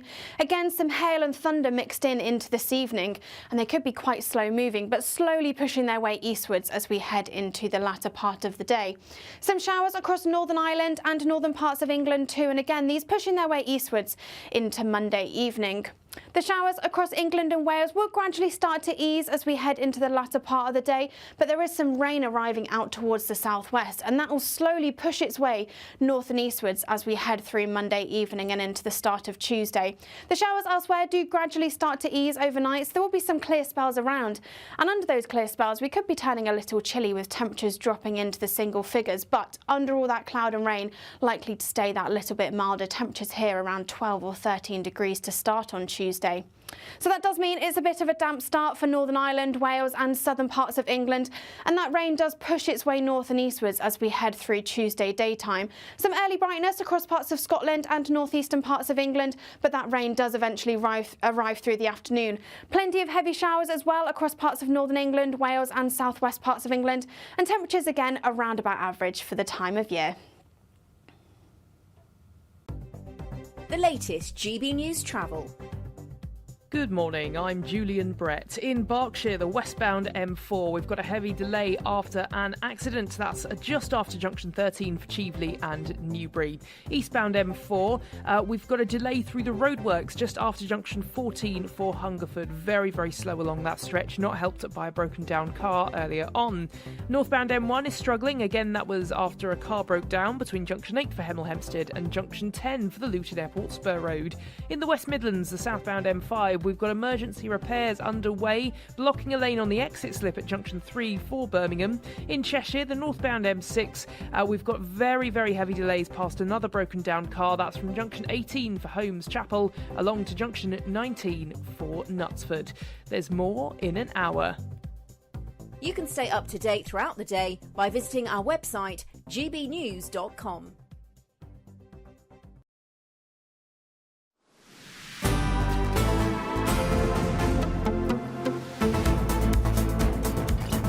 Well, a very good afternoon, Britain, to you. It's 1:40. Now, the Shadow Health Secretary, Wes Streeting, he said he should have spoken up sooner as Stonewall and the National Union of Students to defend women, those women who voiced concerns about trans issues, specifically single-sex female spaces.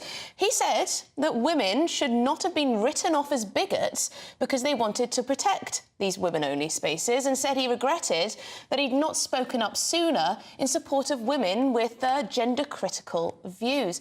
Well, let's speak with the Director of Campaigns at Sex Matters, Fiona McAnena. Fiona, thank you very much indeed for joining us on this.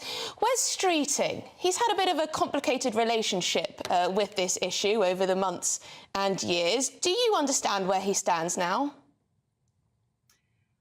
I think we're happy to take him at his word if a senior member of the Labour front bench, like Wes Streeting, is now saying we have to be able to have these conversations about the conflict of rights between trans demands and the needs and rights of women and girls. We welcome that.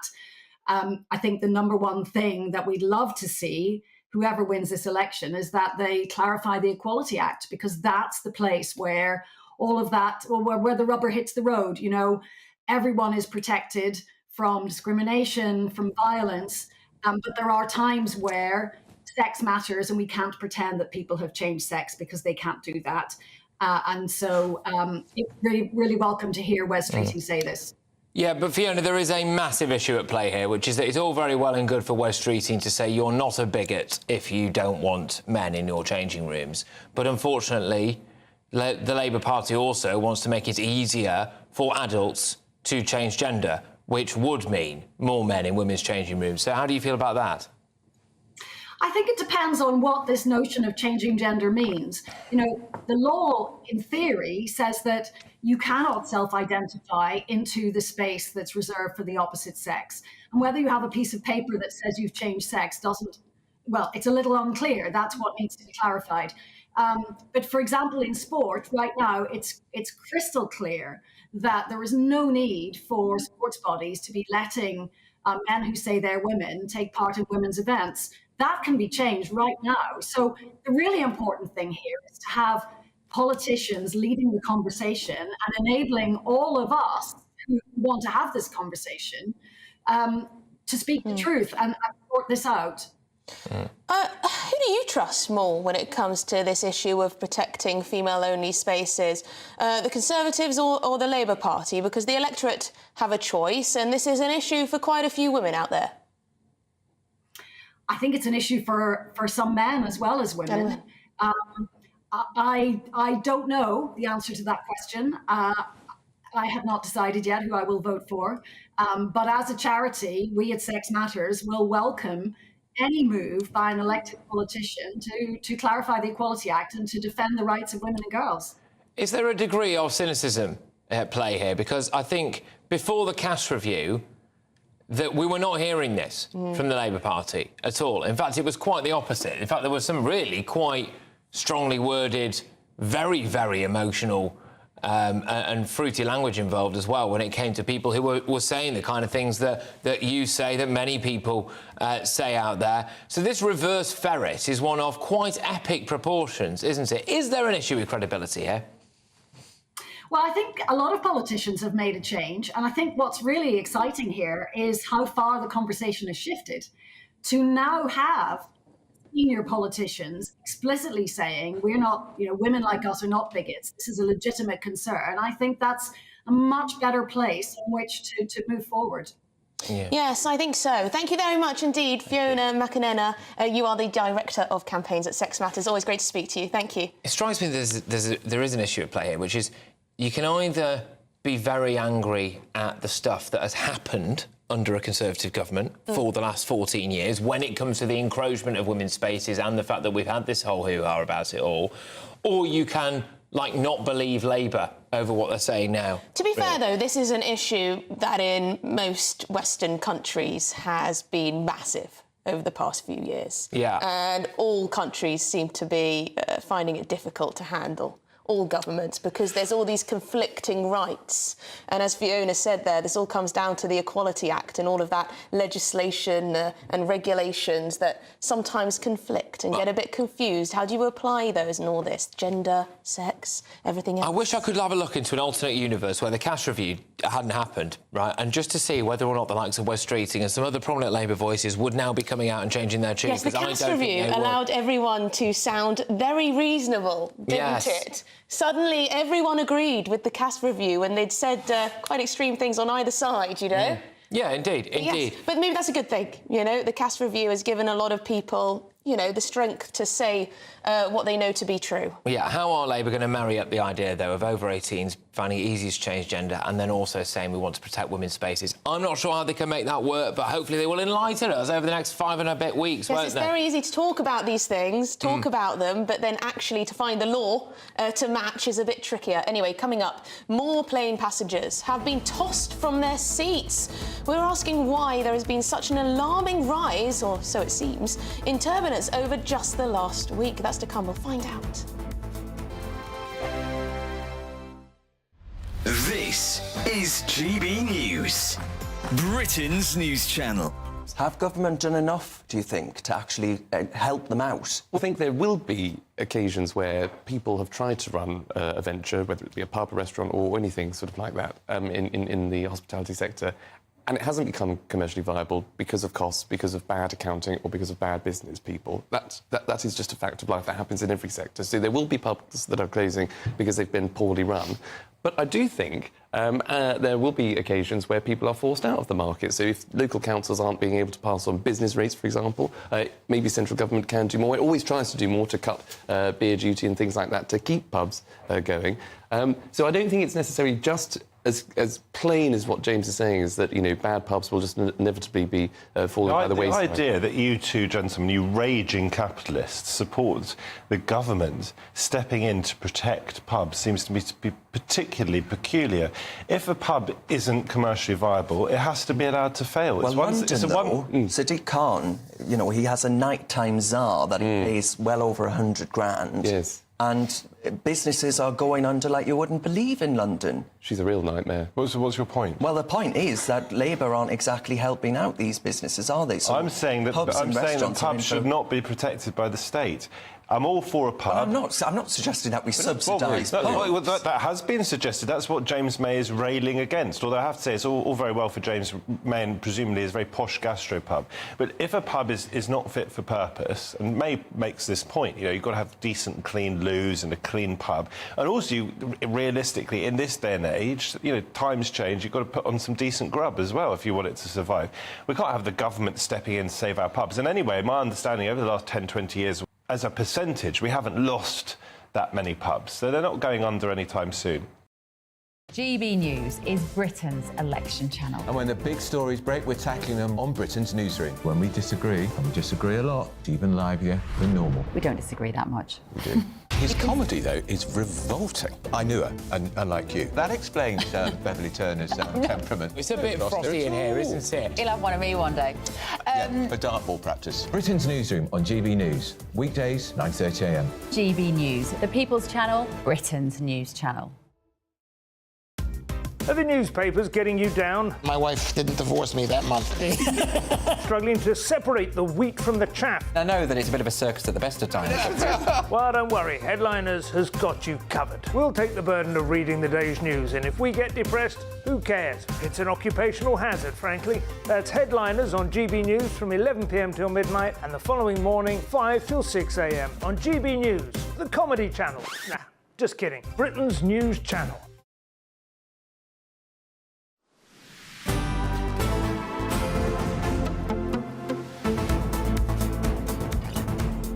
Welcome back to Good Afternoon Britain. So, 12 people have now been injured on a Qatar Airways flight as it passed over Turkey due to turbulence. The plane was travelling from Doha to Dublin, and Dublin Airport said emergency services, including airport police and fire and rescue, met the Qatar Airways flight just after it landed. So this is the second incident now where passengers have been injured due to turbulence in the last 7 days. So people are blaming it on climate change. All right, they're saying climate change is the real reason for the increase in clean air turbulence. But what's really going on? Well, joining us now to get to the bottom of this is meteorologist and former weather presenter John Ketley. John, thank you very much indeed. What is clean air turbulence, and is it a result of climate change? Well, it's clear air turbulence, for one thing. Right, OK, so that's a typo in our autocue there. Yes, it is, clear yes. air turbulence. I've had that problem for years. When I meant wet, I meant dry, you know, all this sort of thing. So I've said it's going to be a dry day. It was actually a wet one, but that was just a typo error. No, clear air turbulence, it's all to do with the jet stream. Once again, it's up there in the atmosphere. But I think there's an awful lot of topicality going on here, and the social media aspect of things as well. Once you get one of these events going on, and somebody else is going to jump on the bandwagon and say, oh, we had that as well. And no doubt next week there'll be another one. But joking apart, I mean, I think we are in a more energetic world at the moment. People call it climate change. I call it a warming world globally. And that means there is more energy in the atmosphere, which also means there could be strengthening jet streams and more impact with thunderstorms as well, where the aircraft are flying. So it is all part and parcel of this warming world, I think. To be honest, you sound very measured and calm about all of this. We have had some rather hysterical figures on the channel earlier today saying this is absolutely 100% climate change. There's been a 50% increase in turbulence, and don't get on a plane because it might drop out the sky, and you know what happens then. You seem to be saying this is actually quite normal. Patrick, you know me. You know where I stand on all of this. I'm a weatherman. I deal with the weather from day to day, and I've dealt with it for 40-odd years. And I've seen this sort of thing before. I'm not belittling it. I'm not saying it doesn't happen. I'm not saying it's not serious. It is a serious event when you run into turbulence in an aircraft at 7 miles in the atmosphere. So it is a serious event, and these things are occurring and always will and always have done. They are nasty, because if you get near a jet stream where you've got very strong wind shear, that's a quick change in wind direction or speed in a short period of time, then you are going to get buffeted about in the aircraft. And, you know, since day one, we've been flying with significant weather charts in the cockpit. They know where these bad weather events are going to occur on any route, and it's always been that way, and they should know exactly where the worst of the conditions are likely to be. Now, if the atmosphere is getting a little bit more volatile, there could be slight errors in the significant weather charts, and if you just run off course slightly, you could run into something a bit more serious, and it is nasty. So, John, really dumb this down for us. Well, for me. The jet streams, these are streams of very strong winds, am I right? Yes. And these can wreak havoc on flights, and that's what causes turbulence. Is there anything else that causes turbulence? Storm conditions? I don't know. There are three types, I suppose, in my book. When you're flying along normally at 35,000 feet, everything's hunky-dory, no problem whatsoever. You're in laminar flow, so there are no issues with turbulent air. Now, when you're coming into land, for example, and everybody who's flown knows that coming into land is quite a nasty situation. It's pretty nasty for the pilot as well on occasions. A lot more turbulence around there in the lower 2,000 to 3,000 feet. because you've got more problems with friction around the buildings of the airport as well, and all the trees on approach. So you do get these issues with turbulence at low level. But one of the nasty events is when you're flying around thunderstorms. You try and avoid thunderstorms at all costs, of course.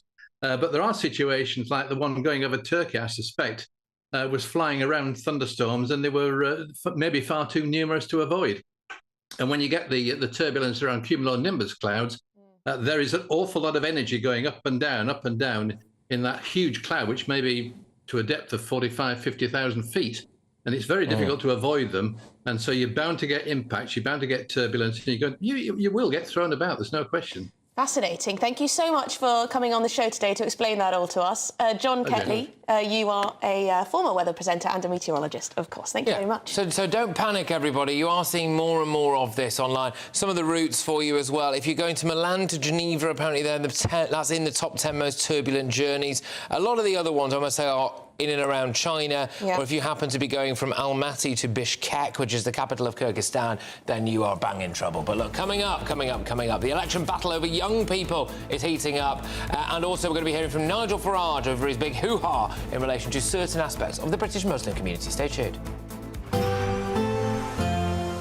A brighter outlook with Box Solar, sponsors of weather on GB News. Good afternoon. Welcome to your latest GB News weather from the Met Office. Well, there will be plenty more heavy showers on the way for many of us today. These turning heavy and thundery at times, all thanks to this area of low pressure situated across the UK. Various occlusion features pushing their way eastwards will bring a focus for those showers through this afternoon, and it's eastern parts of Scotland, maybe into northeastern parts of England, that we're likely to see those heavier showers this afternoon, again with some hail and thunder mixed in too. For England and Wales, not quite as heavy, those showers, compared to what we've seen over the past couple of days, but there will still be a few around, and it'll be feeling a little cooler too, with those temperatures only around 17 or 18 degrees, around about average for the time of year. So those heavier showers across eastern parts of Scotland will continue as we head through the rest of this afternoon. Again, some hail and thunder mixed in into this evening, and they could be quite slow moving, but slowly pushing their way eastwards as we head into the latter part of the day. Some showers across Northern Ireland and northern parts of England too, and again, these pushing their way eastwards into Monday evening. The showers across England and Wales will gradually start to ease as we head into the latter part of the day, but there is some rain arriving out towards the southwest, and that will slowly push its way north and eastwards as we head through Monday evening and into the start of Tuesday. The showers elsewhere do gradually start to ease overnight, so there will be some clear spells around, and under those clear spells we could be turning a little chilly with temperatures dropping into the single figures, but under all that cloud and rain, likely to stay that little bit milder. Temperatures here around 12 or 13 degrees to start on Tuesday. So that does mean it's a bit of a damp start for Northern Ireland, Wales and southern parts of England, and that rain does push its way north and eastwards as we head through Tuesday daytime. Some early brightness across parts of Scotland and northeastern parts of England, but that rain does eventually arrive through the afternoon. Plenty of heavy showers as well across parts of northern England, Wales and southwest parts of England, and temperatures again around about average for the time of year. That warm feeling inside. It's the biggest cash prize we've given away to date. An incredible £20,000 that you could use however you like. And because it's totally tax-free, every single penny will be in your bank account to do whatever you like with. £20,000 in tax-free cash really could be yours this summer. Hurry, you've got to be in it to win it. For another chance to win £20,000 in tax-free cash, text PRIZE to 63232. Text costs £2 plus one standard network rate message. Or post your name and number to GB05, PO Box 8690, Derby DE1 9TT. UK only. Entrance must be 18 or over. Lines close at 5 p.m. on the 31st of May. Full terms and privacy notice at gbnews.com/win. Please check the closing time if listening or watching on demand. Good luck. We're proud to be GB News, the People's Channel, and as you know, we always love to hear your views. Now, there's a new way of getting in touch with us at gbnews.com/yoursay. By commenting, you can be part of a live conversation and join our GB News community. You can even talk to me, Bev Turner, or any of the members of the GB News family. If you want your news to be straight talking... This is a nightmare for the Conservatives again. Down to earth. It's not just Nottingham where this is happening, is it? And most importantly, honest. Hard-working, middle-class taxpayers, they'll get their book thrown at them. Then catch me, Martin Daubney, Monday to Friday, 3 till 6 p.m. on GB News, Britain's news channel. Join me, Neil Oliver, every Sunday night at 6 p.m. on GB News. And if an hour is not nearly enough for you, go to gbnews.com for special extended episodes online every Friday at 9 p.m, where we can truly get into the nitty-gritty of what's going on. GB News, Britain's news channel. Join me, Camilla Tominey, every Sunday at 9:30 when I'll be interviewing the key players in British politics and taking them to task. This report basically says that he's not fit to stand trial. With an upcoming election looming over Westminster, now is the time for clear, honest answers. I agree. And that's precisely what I'll get. Is he indecisive? Incompetent? That's the Camilla Tominey Show at 9:30 every Sunday on GB News, the People's Channel, Britain's election channel. I'm Patrick Christie's. Every weeknight from 9, I bring you 2 hours of unmissable, explosive debate and headline-grabbing interviews. What impact has that had? We got death threats and the bomb threat and so on. Our job is to do what's in the best interest of our country. You made my argument for me. My guests and I tackle the issues that really matter, with a sharp take on every story. I'm hearing it up and down the country. That was a beginning, not an end. Patrick Christie's tonight from 9 p.m. only on GB News, Britain's news channel.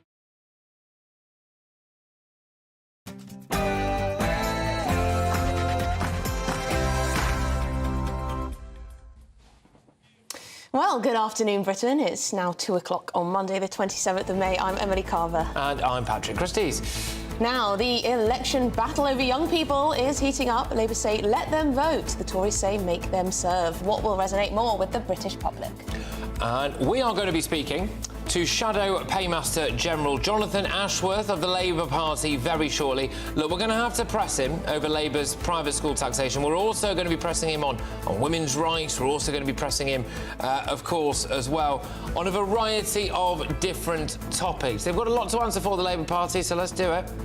And the fight for the women's vote. Yes, Labour's Wes Streeting now says you're not a bigot if you want to protect women's changing rooms, and he wishes he'd spoken up sooner. Does this fly in the face of Labour's other policy to make it easier for adults to change their gender? We'll put that to Jonathan Ashworth.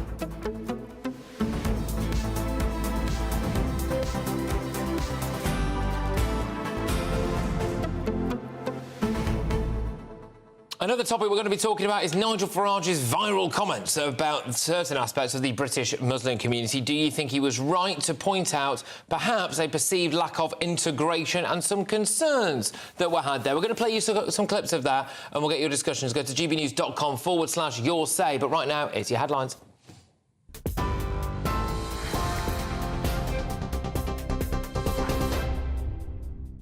Hello, good afternoon from the GB newsroom. It's 1 minute past 2. I'm Tamsin Roberts. The Labour leader has described the Conservatives' plans to reintroduce national service as desperate. Speaking today, Sir Keir Starmer dismissed the Prime Minister's proposals to make all 18-year-olds choose between serving in the army or volunteering in their local community. He said there was desperation behind the policy and that it would be paid for by cancelling levelling up funding and tax avoidance, which his party would use to invest in the NHS. I do accept the proposition that we need strong defences, and that has to be the first duty of any government. But I think this plan is desperate. I think they are rummaging around in the toy box to try and find any plan that they can throw on the table. I don't think it'll work. You've seen what military experts, those with experience, have said about it. You've seen what the government said about it just a few days ago when they were asked, that would take away from the resources of the military. Well, the Conservative Party has defended the plans, with Foreign Office Minister Anne-Marie Trevelyan saying the party wants to make sure Britain is secure. The rest of the world is in a really rough place at the moment. And we've got to make sure, and that's the work that we do through NATO, the incredible leadership that the UK shows, why it is that we believe these things are important to stand up for.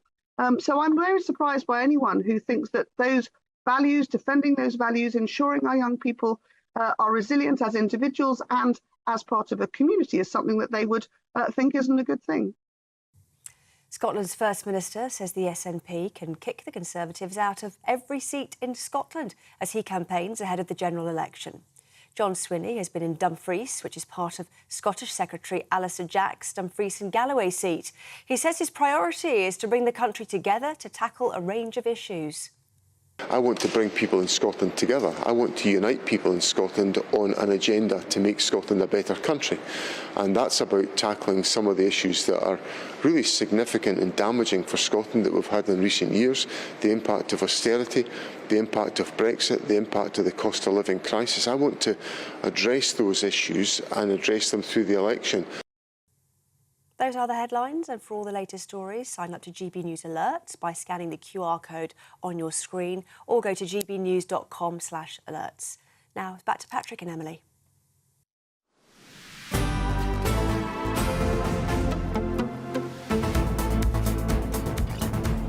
Right, well, as promised, let's cross straight away to the Shadow Paymaster General, Jonathan Ashworth. Jonathan, thank you so much for taking the time out of your day to talk to us. I want to ask you about these plans to add VAT to private school fees, because we've been discussing it this show, and there seems to be quite a lot of contradiction in terms of how much this is going to cost, how much this is going to save the Treasury as a policy. I want to ask you, though, about the impact on vulnerable children or children with special needs. We know that a lot of these independent schools have quite a considerable cohort, a high proportion of special needs children who can't get the help that they need in the state sector. Have you thought about those children, and will those fees be exempt from this VAT hike? Yeah, so look, we've got to make tough decisions. As you know, the public finances are shot to pieces because of decisions taken by the Conservatives. That's why so many of your viewers are paying so much more in their mortgage now, because of what the Conservatives have done to the economy. So we've got to take some tough decisions. You know, we want to levy VAT on school fees to raise £1.3 billion and put that into every state school, whether that's in Bury, Bolsover, Mansfield or Stoke. It is a tough decision, we accept that. But you've got to do things to support the vast majority of children. But on your specific point, point of special, children with different special needs, if they're on a specified plan, where you get a plan, parents know this, they get a plan, and they have to go to a private school because of the plan, no, they won't have to pay this extra VAT.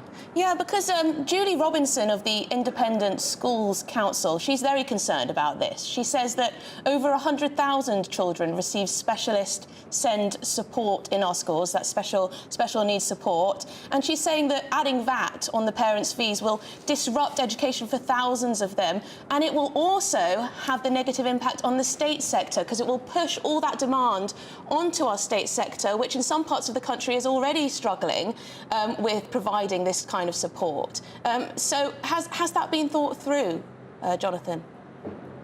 Yeah. So look, if you've got a plan, which is what you get as a family if you're in those circumstances, and your plan, and you have to go to a private school as a result, then you'll be exempt. But I do come back to this central point. We all know the economy is in a state after 14 years of the Tories, that they made an absolute mess of the public finances. We do have to make some tough decisions so we can recruit more teachers for schools in Bury, in Bolton, in Bolsover and Mansfield, it might come at the where expense they've not got enough teachers in the state sector. It might come at the expense of... I know, you've got to take tough decisions though, haven't you? Yeah, I understand that, Jonathan, but you're saying it's going to raise £1.3 billion. Now, the Independent Schools Council has said that actually 3,000 fewer students have applied to private schools because of the fear, partially because of the fear that you're going to slap VAT on the fees and they'll become unaffordable. So you don't actually know how much this is going to raise, because you don't know how many students aren't going to go to private schools. Well, it's a figure that has been endorsed by independent specialists such as the IFS. And of course, private schools have been putting up their fees above inflation for the last 10 years, remember? So that, they've been, those schools have been doing that. But look, if you go to a school now, I went to school in Bury, state school in Bury. There are schools in Bury who haven't got enough teachers, and we've got to get teachers into those state schools. I understand it's tough, but when you are going to give them more kids to teach, though, Jonathan. The inheritance. This is the difficulty, which is you're going to give them more kids to see. Can I just talking of children, Mr. Ashworth, if that's all right? Giving 16-year-olds the vote, okay? Giving 16-year-olds the vote. They don't really pay national insurance. They don't actually serve in the military. And Labour thinks that 16-year-olds shouldn't be able to look at naughty websites online. But you do think they should vote. This isn't really about enfranchising the youth, is it? It's about loading the dice for future elections, is it not? Why?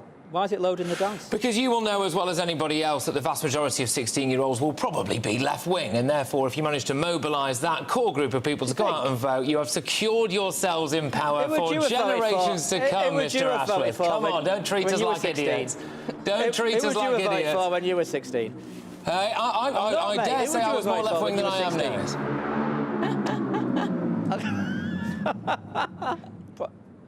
Look, I don't think it's about loading the vote. Look, 16-year-olds with, they pay tax if they get a job. If you pay tax, you should vote.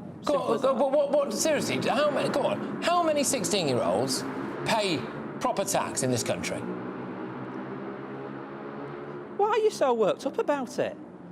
Oh, here we go. No, I'm not worked up. I'm asking you to justify. I'm asking you to justify something. No, hang on. That could seriously shape and change forever the future of British politics. So I'm not worked up about it. I'm simply asking you to justify it. Can you? Well, I think if people can get a job, they can start a family, get on they can go to work, they can join the army in certain circumstances, they pay tax, and they should be able to vote. How many of them do that, though, as a percentage of the 16-year-old population? And it's a good way to engage people in the voting system, in the political system. It's quite a radical policy. I mean, Jonathan, I don't know what your view is on voter ID, but there was the accusation that the Conservatives were trying to fix elections by ensuring that everyone had their voter ID. I think it's fair enough to ask whether that's part of this. I mean, it seems to have come out of nowhere. Is it that radical? Oh, are you... Oh, obviously. Can I just ask, look, with respect, don't treat us or our viewers like idiots here. Of course, it's radical to give 16-year-olds the vote. It's a massive shift in British politics. So, yes, it is radical. I have asked you a couple of questions about the main justification for it, so taxation or joining the military. I've asked you to try to justify that on the grounds of how many of those 16-year-olds actually do those things. You don't appear to know. Well, I've just told you what our justification is. I mean, you disagree. That's fair enough. We have a disagreement. OK, that's fine. Should we move on? Can I ask you about tax? Because we heard from the Shadow Chancellor, Rachel Reeves, that she has absolutely no plans to raise national insurance or income tax, which will be music to the ears of many people working in this country who feel that they are under quite the burden when it comes to tax. So that is good news for many people. Quite the burden. They've been hammered, haven't they? Well, hammered, yes, I would agree with that, Jonathan. But what about capital gains? Is that going to go up? Mr. Tax Sunak. Mr. Tax Sunak. Is capital gains going to go up? Is VAT going to go up? We know it's going to go on private fees. Is corporation tax going to go up? What about the other taxes? Well, Rachel Reeves is our Shadow Chancellor. She's made our position clear on national insurance and income tax yesterday. That's very important for people because it's something like 25 extra tax rises people are paying under Rishi Sunak, one of the largest tax burdens since the war. People have been absolutely battered on tax under the Tories. So it's important that we've made that commitment. We will make our broader commitments on public finances, you'll see in our manifesto, and these are matters for our Shadow Chancellor. But, I'm just interested we're on the side of working people in this country. If Rachel Reeves is bold enough to say that we will not raise national insurance under a Labour government, we will not raise income tax, I wonder if it might be that taxes rise elsewhere. That's what a lot of the people voting will be wondering, whether they'll be hit on capital gains or whether they'll be hit on corporate tax, whether they'll be hit on... Let me tell you, every proposal we put forward will be fully funded and you'll know where every penny piece is coming from. And what a contrast that it is to the Tories, who are committed to a £46 billion bombshell, which means pensioners watching GB News today are probably going to pay more tax or they're going to see the NHS cut.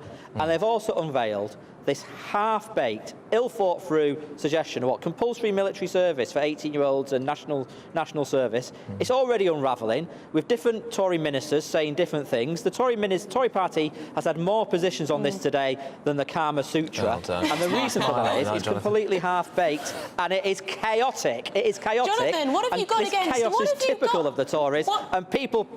What have you got against, Jonathan? 18-year-olds delivering prescriptions to old people in the local community. Come on. I thought you were going to say, what have I got against the Kama Sutra? Then I wondered which direction you were taking me in. Or what position? I'll say, indeed, this is pre-watershed. This is pre-watershed. My mum might be watching this. Anyway, listen.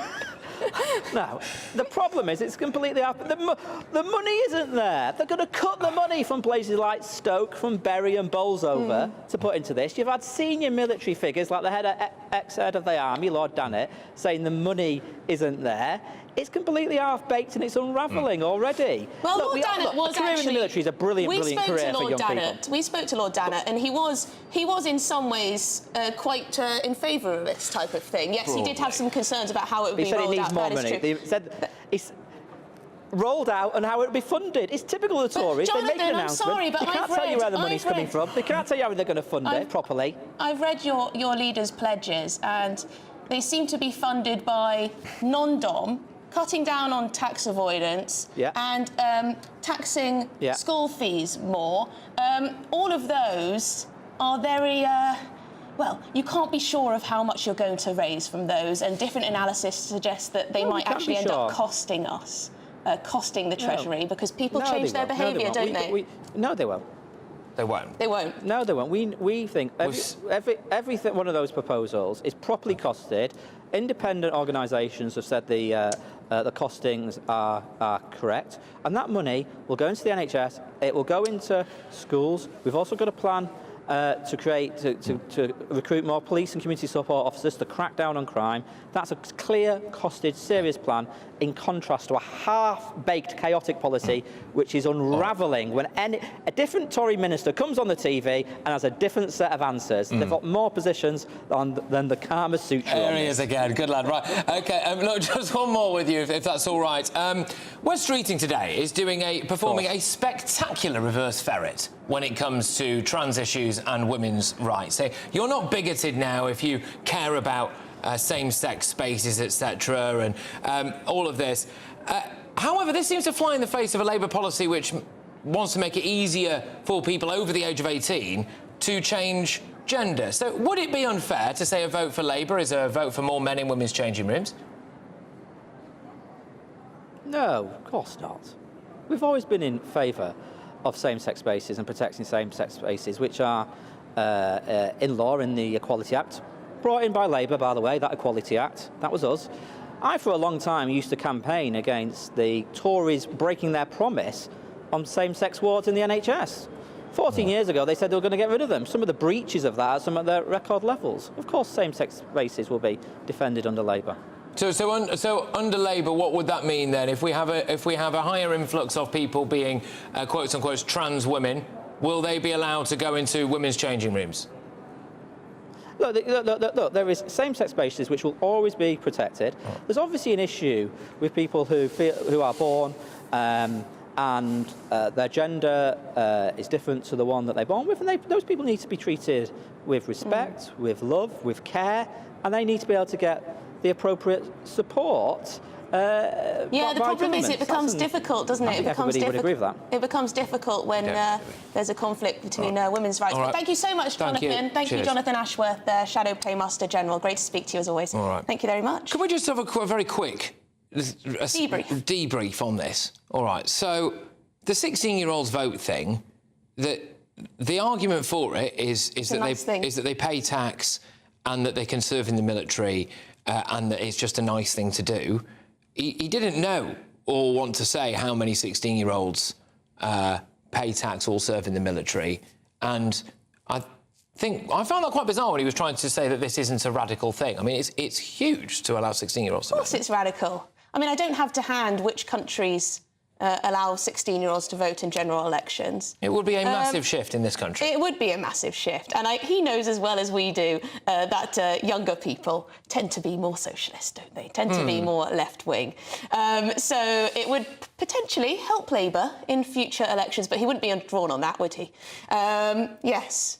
Yeah, it was interesting. I thought it was interesting. He is in a chippy mood, and the line that Rishi Sunak's got more positions of the Kama Sutra, I would imagine we're going to hear that quite a lot over the course of this general election, whether you like it or not. Yes, I'm not sure if you want whether to. you like it or not, you're going to be hearing that. Let us know what you thought of that little exchange there with Jonathan Ashworth. It's gbnews.com/your say. Yes, but coming up, also, it's very clear that they have not thought about children with special needs and the impact of that. Anyway, coming up, your country needs you. More on Sunak's pledge to introduce national service at just 18.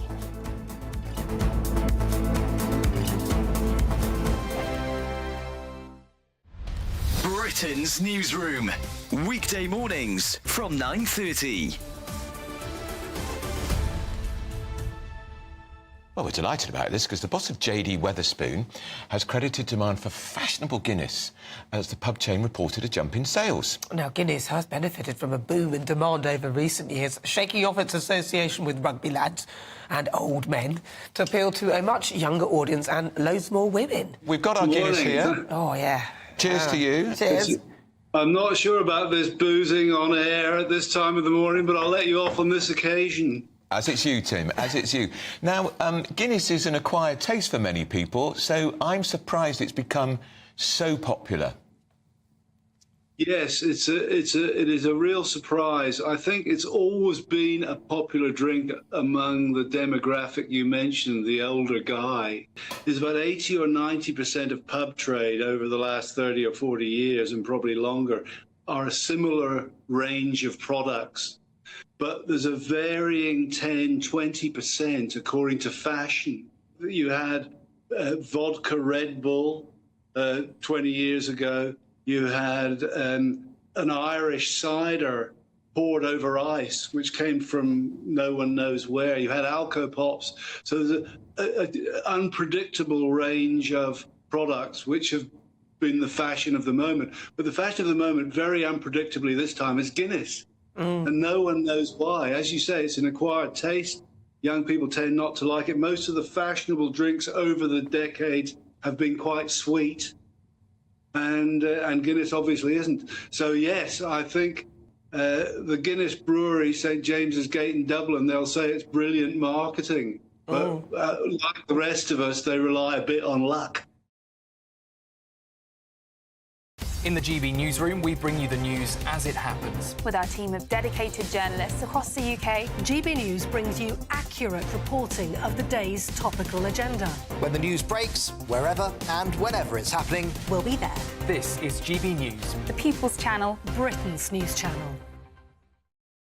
We're proud to be GB News, the People's Channel. And as you know, we always love to hear your views. Now, there's a new way of getting in touch with us at gbnews.com/your say. By commenting, you can be part of a live conversation and join our GB News community. You can even talk to me, Bev Turner, or any of the members of the GB News family. Every Saturday, 10 till 12, we'll bring you all of the news that you need to know. We'll also remind you that there is so much to smile about. It's my favourite time of the week. I get to relax, enjoy some light-hearted stories, and let Ellie teach me about fashion too. That's Saturday Morning Live, every Saturday, 10 till 12. Only on GB News, Britain's news channel.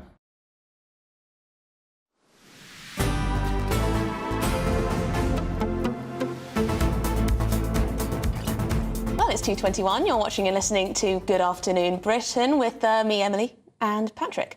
Now, this is something a bit different. An innocent shopper has been wrongly accused of stealing and frog-marched out of a shop after a technical issue with facial recognition, which is used by various high street chains. So the woman said an employee at Home Bargains accused her of shoplifting when she was wrongly flagged by a system known as Face Watch and was left in tears as a result. So this is all to do with facial recognition technology. So the lady's walked into the shop. Think about this. Every time you go to the tills at, like, Tesco's or wherever you go, and it's got a little scanner of your face on there, hasn't it? There's a lot of facial recognition technology going about that we might not you might not think about. Well, this one has flagged her up as a shoplifter, which apparently she absolutely wasn't, by the way. And so she's been put in a very tricky situation. Here now to speak about this is the cyber policy lead at the Tony Blair Institute, Melanie Garson. Melanie, thank you very, very much. Facial recognition software, a potential force for bad, is it? I wouldn't quite frame it like that. I think the important thing is looking at all these AI-enabled elements that are being incorporated as part of public service provision, including in policing, are a tool. And like all tools, they need a set of procedures and policies to be incorporated alongside them, accompanied with the right training for that tool to be used correctly and to be used efficiently and for it to achieve what it needs to do. And that's also alongside looking at the technology itself and making sure that the technology that is integrated on a mass level actually adheres to standards of explainability and transparency and reliability for those to be suitable for the space in which they're being used. Yeah, I mean, this must have been quite traumatic for this woman, being wrongly accused. Because, I mean, it's bad enough being wrongly accused just by someone who recognises the wrong person in real life, but for this kind of machine or whatever technology to just think you're someone else. Well, how reliable is it? That's the thing. It's clearly not always reliable, yeah. Facial recognition software, actually, the tests that have been done are actually quite reliable. We think about, we use them all the time going through with our passport control, like more and more. It's like biometrics, they rely on that. The problem is, again, this is one particular system, and looking at the checks and balances within that system and where the wider policy comes along and says, is that particular software, like any particular software, is it adhering to the rules and regulations that are required for that to be even? So is there oversight there in the same way that you have to service any part of your machinery that you use it to make sure it's safe and fit for use? And that is going to be a key element of how we integrate these technologies within our lives, alongside the training, alongside the recognition that this is, it can be flawed. And this isn't just for someone to rely and say, that's it. It says on it, it says, OK, this has been flagged. What's the next stage in the process of taking to this? What about our civil liberties, though, Melanie? I'm concerned about our civil liberties with all of this. Is one thing being watched 24/7 throughout. Every time you leave your front door, you've got a CCTV camera staring at you. You've got Ring doorbells everywhere now. We all have to live with track and trace on our phones for quite a while. And now we've got facial recognition technology. This is a bit Big Brother, isn't it? Well, it is an extension of what we use all the time. As I say, at the same time, we're going to use it for our passports. We go through those biometric gates, and so the data's there. So it's the point of how, the bigger picture of this is it's going to be there if you've consented for it to be used in circumstances. It's going to be in the system. How safely is that being kept by the technology that's looking after it? That's where our privacy protections come in. The people who are safeguarding that, are they taking proper responsibility of that? So it can be used beneficially. And in this case, we always have to look at not just the machine, but the people and the process. It's, it's not somewhat like anything we do in life. Yes, the people running these things and making decisions on the technology. Thank you so much, Melanie. Really interesting to speak to you about this. Melanie Garson, who is the cyber policy lead at the Tony Blair Institute. Thank you. Well, there we go. So one of the big dividing lines in the election campaign right now is young people. So Labour say let them vote. We just heard from Jonathan Ashworth earlier on, didn't we? The Tories say let them serve. Yes, Rishi Sunak has taken to social media to defend his controversial national service policy. I'm not sending everyone off to join the army. What I am doing is proposing a bold new model of national service for 18-year-olds. They'll be able to choose to spend 12 months in a full-time military commission or 1 weekend per month volunteering in roles within your local community, like delivering prescriptions and food to elderly people or in search and rescue. This will give all young people valuable life skills, make our country more secure and build a stronger national culture. Well, we can now speak with political commentator Stephen Carlton-Woods. Stephen, thank you very much for joining us. I don't know if you heard, but we were just talking to the Shadow Minister, Jonathan Ashworth, and he said this policy is nonsense and it's unravelling already. We should have done it ages ago. I don't know why they're just coming up with it now, really. I think it's a brilliant idea, and I would actually extend it to 2 years, not 12 months. OK, all right, so there is a choice here, and I think, again, this does appear to have been lost, that I think the communication of this could have been better. 30,000 children or young adults a year would be accepted into the actual armed forces. The rest of that 700,000 or so would do community work 1 weekend a month. So it's not really all about joining the military and if you vote for this, then your child's going to be sent off to fight in a foreign war, is it? No, not at all. And let's be clear on it. It's 18-year-olds, not 16-year-olds, 18-year-olds. And I just think it's something I've thought about for a long time, and I actually did a bit of time in the military service, and it did me no harm at all. And I always thought it was a good idea. So it brings in a lot of new things to the table, really. I mean, young people that refuse to go to work or can't go to work or whatever reasons they're not engaging with society. There's a bit of a stopgap here. And even if they choose not to go into the military, they can do community work over the weekends. And there will be caveats to that. So people going into university or studying or something like that, it won't be everyone. So we need a bit more detail, I would say. But I think on the whole of it, the basis idea is a good idea. I mean, that's the problem, isn't it? There was no build-up to this announcement. I guess there was a little bit of build-up with the fact that so many people were coming out and saying that we might need conscription. You had various army chiefs saying we might need conscription because the world is such a dangerous place. But from Rishi Sunak's perspective, it does sound like this has just been, plucked out of nowhere. I think the reason the military leaders were saying that is recruitment into the military is at an all-time low. They just can't get people, they can't entice people into the military. So I think this is another reason behind that, to sort of like give a gentle nudge to our 18-year-olds and show them there's other things in life and a good experience to be had. Look, what do you think is going to play better with the voters? Because this is one big aspect that it's going to come down to. It's what we do with the youth of today. So Labour is saying votes for 16-year-olds, and the Tories are saying national service and / community service for 18-year-olds. So what is going to play better at the election? I don't think it's an election issue, this, because I think the Conservatives have already conceded they're not going to form a government after the next election. So they're just bringing some good ideas to the table. As I said at the top of this interview, I wish they'd have done this many years ago, not at this late stage. I mean, it is quite a popular policy when, if the polling is to believe. Thank you very much indeed, Stephen Carlton-Woods. You are a political commentator. Great to speak to you as always. That polling, by the way, 42% in favour. So 32% opposed. Yeah. And a few don't knows sprinkled in there. But coming up, we're going to be live, wait for it, on the Liberal Democrat battle bus. As Sir Ed Davies says, Cambridgeshire voters are switching to his party. We're also speaking to the author of a book called Why Planes Crash, about an apparent rise in turbulence in the skies. Do not watch that. Those things are not related. If you're about to head off to the airport. All right, I'll see you after your headline.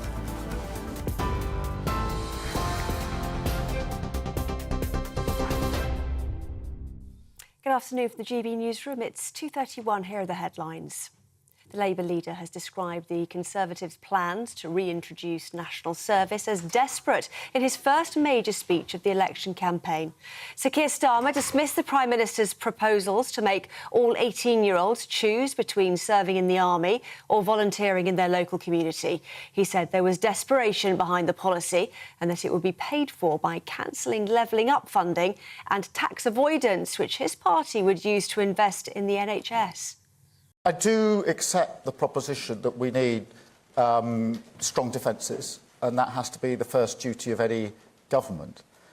But I think this plan is desperate. I think they are rummaging around in the toy box to try and find any plan that they can throw on the table. I don't think it'll work. You've seen what military experts, those with experience, have said about it. You've seen what the government said about it just a few days ago when they were asked, that would take away from the resources of the military. Scotland's First Minister says the SNP can kick the Conservatives out of every seat in Scotland as he campaigns ahead of the general election. John Swinney has been in Dumfries, which is part of Scottish Secretary Alistair Jack's Dumfries and Galloway seat. He says his priority is to bring the country together to tackle a range of issues. I want to bring people in Scotland together. I want to unite people in Scotland on an agenda to make Scotland a better country. And that's about tackling some of the issues that are really significant and damaging for Scotland that we've had in recent years. The impact of austerity, the impact of Brexit, the impact of the cost of living crisis. I want to address those issues and address them through the election. For the latest stories, do sign up to GB News Alerts by scanning the QR code on your screen or go to gbnews.com/alerts.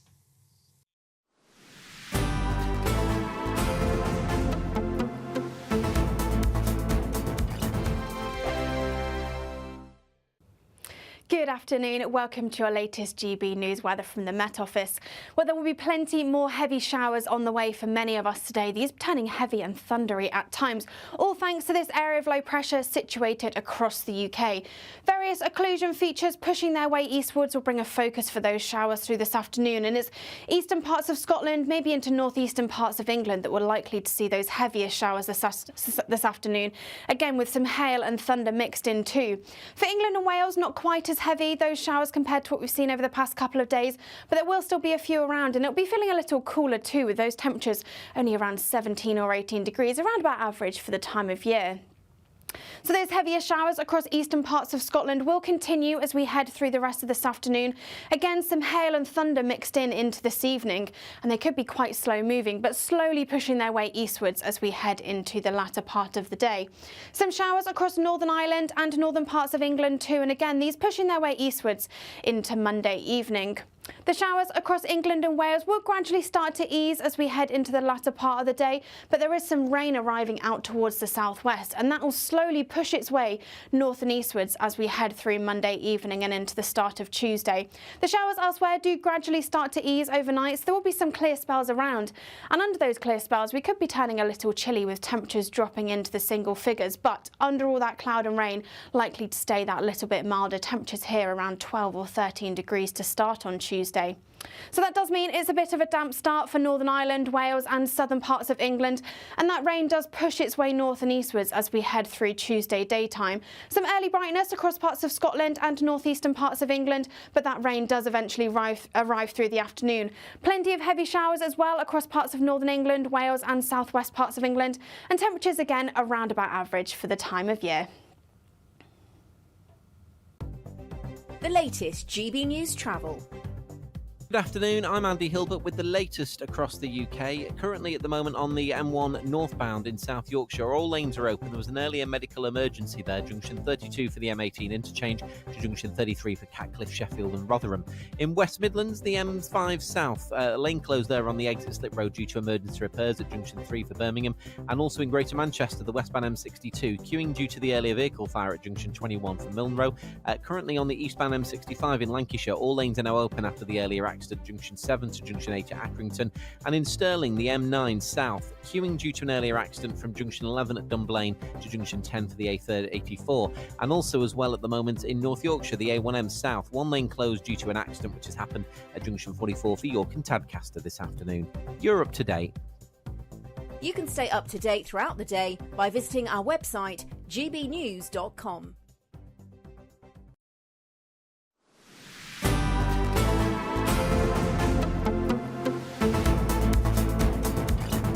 Well, good afternoon, Britain. Now, coming up at 3 o'clock, it is, of course, Martin Daubney. Martin, are you there? And what is coming up on your wonderful show this afternoon?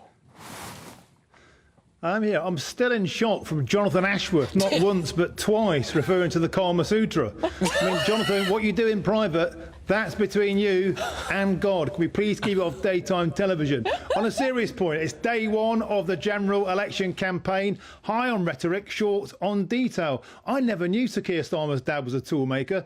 I think we might hear a lot more of that over the coming weeks.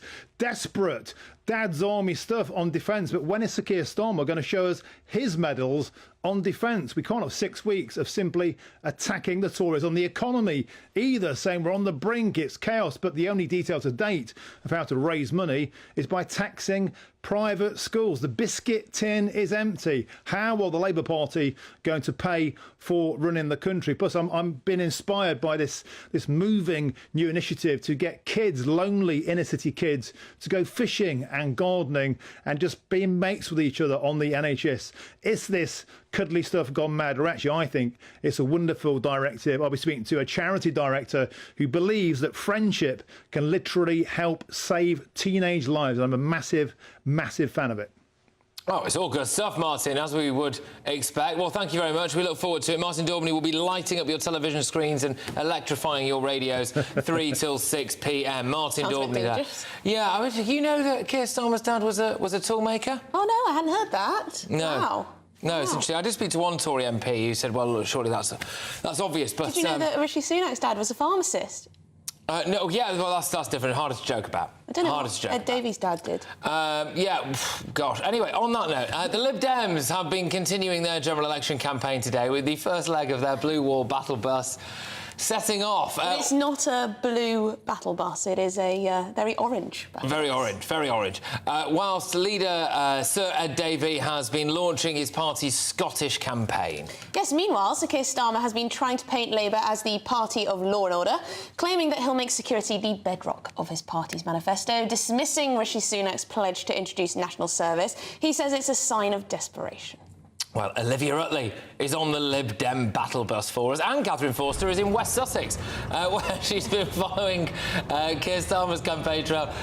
Liv, I'll start with you, if that's all right. Where are you? Where are you going? I am on the battle bus. I'm currently about halfway up the M1. We are going to Windermere first. That is the Lib Dems' only constituency in the north of England. After that, we'll be going to Wales, and then we'll be off. Oh, no. Now... Come on, carry on. We've got you back. We've got you back. Yep, OK. Yep, on the way to Windermere. The Lib Dems are targeting mostly Conservative seats. In fact, only one of their top target seats is Labour held at the moment. Most of them are either Conservative or SNP. Now, that means that they can use quite similar tactics, both in the south of England and in Scotland, because in both cases, they are fighting the incumbent. These are places where the Conservatives are usually really dominate. Places like Jeremy Hunt's constituency in Surrey, right in the south of England, right in the home counties. But the Lib Dems are hoping that they can take over these constituencies with sort of protest votes, anti-government votes. I've been speaking to some Lib Dems here on the bus today, and they say that they're trying to get the balance right between their optimism and fun. There's definitely a lot of fun going on. Ed Davey's going to be paddleboarding tomorrow up in Windermere, and not being too complacent. If you cast your minds back to 2019, the Lib Dems were saying that Jo Swinson was going to be the next Prime Minister. In the end, they actually won just 11 seats, and Jo Swinson herself lost her seat to the SNP. They are taking a very different tactic here. They're not putting a number on how many seats they're planning to hold. They just say that there is no ceiling on their ambition. And all the Lib Dems I've spoken to are very excited that they might really be able to get some of those seats in the Blue Wall. They've called this bus Yellowhammer 1. That's the yellow hammer that's going to smash up the Blue Wall in the south of England. Let's see how they do. Oh, good stuff. Thank you so much, Olivia. Brilliant. And the line held up there. I know sometimes the M1 can go a bit squiffy. Thank you very much. Let's go to Catherine Forster now, because, Catherine, you've been with the Labour leader today. What's the latest from their campaign? Yes, good afternoon and welcome to Worthing, here in the constituency of East Worthing and Shoreham. It's currently held by the Conservatives since 1997, when the current MP Tim Lawton came in, but he is standing down and Labour snapping at their heels here. They were 37% last time, so they're certainly hopeful of taking it. And Sir Keir Starmer gave the first of many, many speeches today in his election campaign. This is an area that he's very familiar with. He grew up not far from here, talking about his childhood, talking about how his parents had to make decisions on which bills to pay because they couldn't pay them all, trying to reach out to people and make it clear to them that he understands how hard the cost of living crisis is for people. And also an awareness that people are not sold on him yet, despite the fact that Labour are so far ahead in the polls. His central mission today, is to convince people to trust him. He's basically saying, I'm bringing change, but I'm also bringing stability. Now, it sounds a bit confused, doesn't it? But he's saying we've had 14 years of Tory chaos. Trust me, I will bring stability and an end to the chaos. He's saying he will bring economic security, border security and national security, pledging not to raise taxes, saying they're going to be very careful with their spending plans. They know there's not much money around border security. Of course, they're scrapping Rwanda. They've got this plan for their Special Boats Command that he is convinced is going to help to crack down on the criminal gangs. 10,000 people, of course, have crossed the channel illegally this year to date. That's a record for this time this year. And national security too. He was asked about Gaza. He was asked about Palestine. He said he wanted an immediate ceasefire. We were harassed a little bit before by pro-Palestine protesters. There are splits, of course, within the Labour Party about the approach to Gaza, but he manages most of the time to put a pretty good lid on that. Thank you very much indeed. Beautiful setting where you are, Catherine. Thank you, Catherine, and thank you, Olivia. Good stuff. Enjoy the rest of your day. You know, one thing I'm surprised at is that we keep hearing about how Windermere is being pumped full of sewage. Yeah. The lake there. I was thinking that too. The idea that you're going to send Ed Davey paddleboarding in Windermere, I find that quite strange. Quite interesting. I can see disaster waiting to happen there. He does like to do his little stunts, doesn't he? He does like to do his little stunts, yes. A little swim, a little paddleboard. Yeah, I mean... Maybe he'll do rock climbing or something. Well, there's loads he can do. So he'll be up in the seat of Westmoreland and Lonsdale, which is where I used to live, actually. Patch, eh? Yeah, Tim Farron's the local MP there, former leader of the Liberal Democrats as well. So they'll be beautiful stomping around country. there. I just wonder with that, though, you know, I think he's just going to a safe-ish Lib Dem seat, isn't he? I don't know. We'll see what else he does. But yeah, I think they'll secure it again. It'll be fascinating, though, won't it, when they tee off on how the Tories have pumped our waterways and our beautiful destinations like Windermere there, full of sewage, and then you see him paddleboarding in it and enjoying himself, and you think, well, why? How do those two things marry up? But maybe that's part of the stunt. He won't go paddleboarding because it's too filthy. Also, Keir Starmer, that his line today is "Trust me." Yeah, that's all right. I mean, anyone can say that, can't they? But yes. Yeah. Oh, well, there we go. Did he know his dad's a toolmaker, though? More on that later. On the way, we will discuss how 12 people have been injured on a flight due to turbulence. What's going on? This is happening more and more and more now. Should we be worried, or is it all just perfectly normal? We're going to be speaking to the author of a book called Why Planes Crash. This is GB News, Britain's news channel. The most sexiest man in the UK at the moment, as voted for by a dating website, is that man on your screen, Jeremy Clarkson. I'm sorry, Peter, I know he's a man of a certain age, but I'm not getting this one.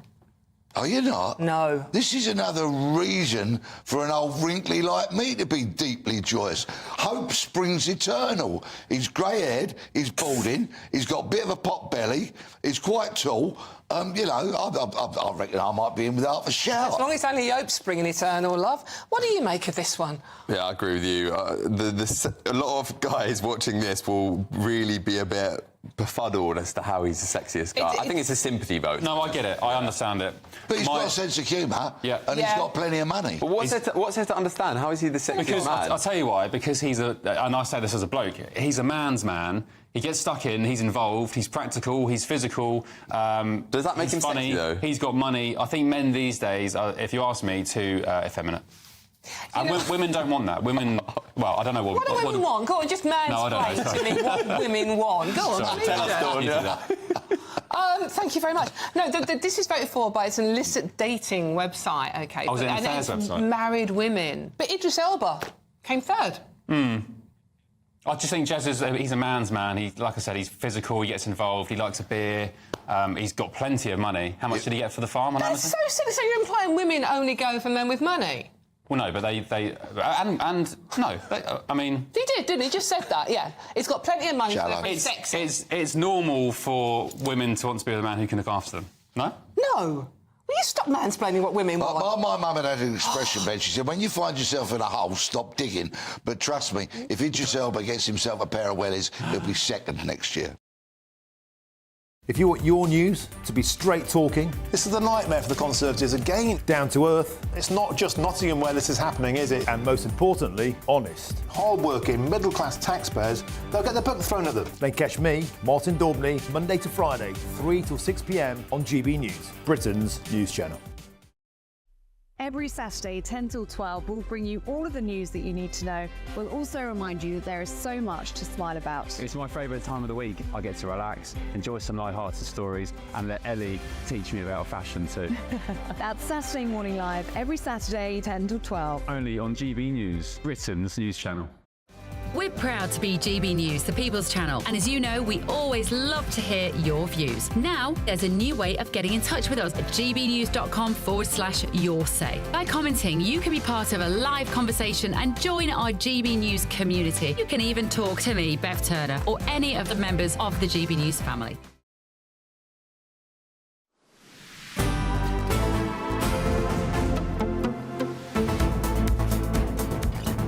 Well, as I'm sure a lot of you are acutely aware, it appears like turbulence on flights is becoming more and more of a problem. 12 people have been injured on a Qatar Airways flight as it passed over Turkey due to turbulence.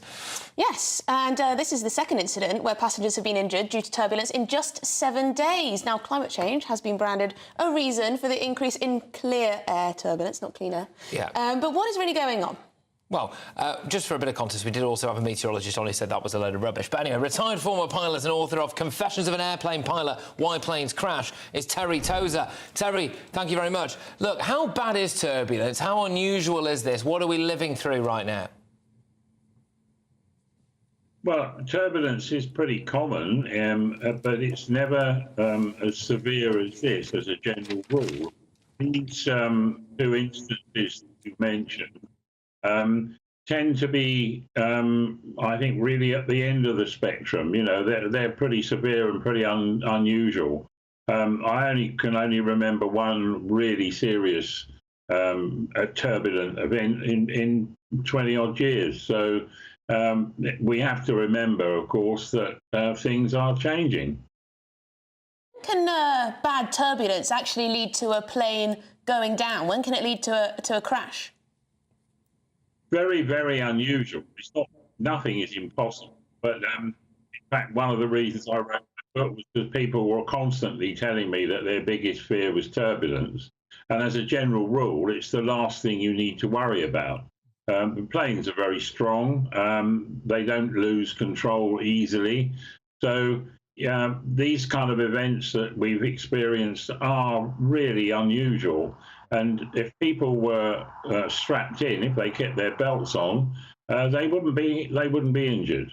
Well, this is the thing. By the way, Terry, I love the fact that people kept telling you what their biggest fear was, and you wrote a book telling them, no, it's all this other stuff you need to be terrified about. So if people keep their seatbelts on, everything's fine, is it? Pretty much. Pretty much it, yeah. I mean, obviously, people have to go to the loo or, you know, maybe stretch their legs. The cabin crew are the people that are most at risk because, as you know, they're up and down the cabin most of the time on a short flight and pretty frequently anyway on a long haul. So yeah, keep strapped in, and I'll bet you all those people that were injured on these 2 flights were not secured. Yes, that may well be the case. And that is very good advice, and it's something that I will certainly be heeding. Thank you very much, Terry. Really great to get your perspective on this. Terry Tozer, who has written 2 books, the author of Confessions of an Airline Pilot, Why Planes Crash. Yeah, no, so look, our general feel for this so far is we've had 2 guests. One was a meteorologist and one is an expert in aviation, who have both said, don't worry about this turbulence thing. It's very unusual. Stay strapped in.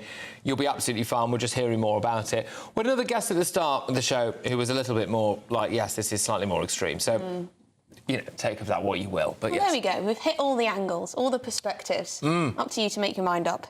But yes, we've got some views to end the show. Keep them coming, by the way, gbnews.com/your say. On national service, Lee has to say, army life is hard. It has to be if you have people in the army who don't want to be there, who don't want to 5-mile run before breakfast. You have to be able to force them to do what is needed, or it will be a waste of time. If that happens, you'll have a stream of no-win, no-fee lawyers taking officers to court for abusing human rights. Can I just come back to that slightly? Because I absolutely agree with you. If there's no point in, like, dragging 18-year-olds out of their bed and then forcing them into the armed forces. But if you've got this, it's 30,000 people, 18-year-olds, out of a cohort of about 700,000, is all that would be in the armed forces. So I think, conceivably, you would fill that with people who do want to be there. I could be wrong about this, but I think you would fill it with people who do want to be there. So you might have some of those issues. And the rest will be doing things like, you know, helping the elderly or delivering prescriptions. Or search and rescue. Search and rescue. That's cool. I'd like to do search and rescue. Yeah, it'd be cool. Oh, go on then. Yeah, all right. Volunteer at the weekends. Pete says, what's wrong with the national service? This could be a great way. Just maybe this will stop the knife crime. They do not have any stability in their lives. Maybe this is a good thing. So I am all for national service. So there you go. I think he's saying that Labour are scared that it might work. Well, we did ask the Shadow Paymaster General of the Labour Party to try to justify why on earth they wanted 16-year-olds to vote, and well, you can watch that for yourselves. He didn't really seem to have much of an answer. It was all a big joke, wasn't it, really? It was all a big joke, which actually I think maybe is a bit insulting. But anyway, Nigel Farage, just very quickly, this is on Nigel's comments about certain aspects of the British Muslim community. Nigel says things as they are. He's a straight-talking, informed politician. This is an individual on Your Say.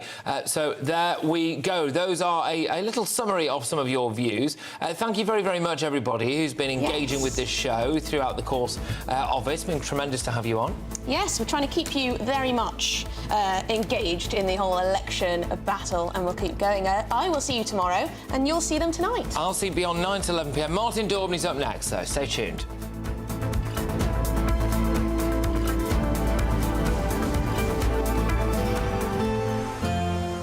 A brighter outlook with Box Solar, sponsors of weather on GB News. Good evening, welcome to your latest GB News weather from the Met Office. So plenty of heavy showers and some outbreaks of rain are on the way over the next couple of days, but there will be some brightness in between. This is all thanks to this area of low pressure situated to the north of the UK, bringing us those heavy showers. But low pressure sits out in the west, bringing some further outbreaks of rain through the rest of Monday and into Tuesday. Plenty of heavy showers continuing into the first part of this evening, but gradually easing overnight with some clear spells developing, particularly for Scotland, northern and eastern parts of England, but down towards the southwest, outbreaks of rain pushing their way north and eastwards into the early hours of the morning, and a mild night here under all that cloud and rain, temperatures around 12 or 13 degrees. Under those clearer spells though, perhaps a little bit of a chillier start with temperatures down into the low single figures, and it does mean a bit of a brighter start here. However, across parts of Wales and southern parts of England, heavy and persistent rain slowly pushes its way north and eastwards through Tuesday morning, and for Northern Ireland as well, that persistent rain continues through much of Tuesday. For Scotland and northeastern parts of England though, a bit of a brighter start, albeit a bit of a chilly start with those temperatures in those low single figures to start, but there will be some sunshine through the morning. However, as we head through Tuesday afternoon, that area of rain continues to push its way north and eastwards as we head through the latter half of the day. Again,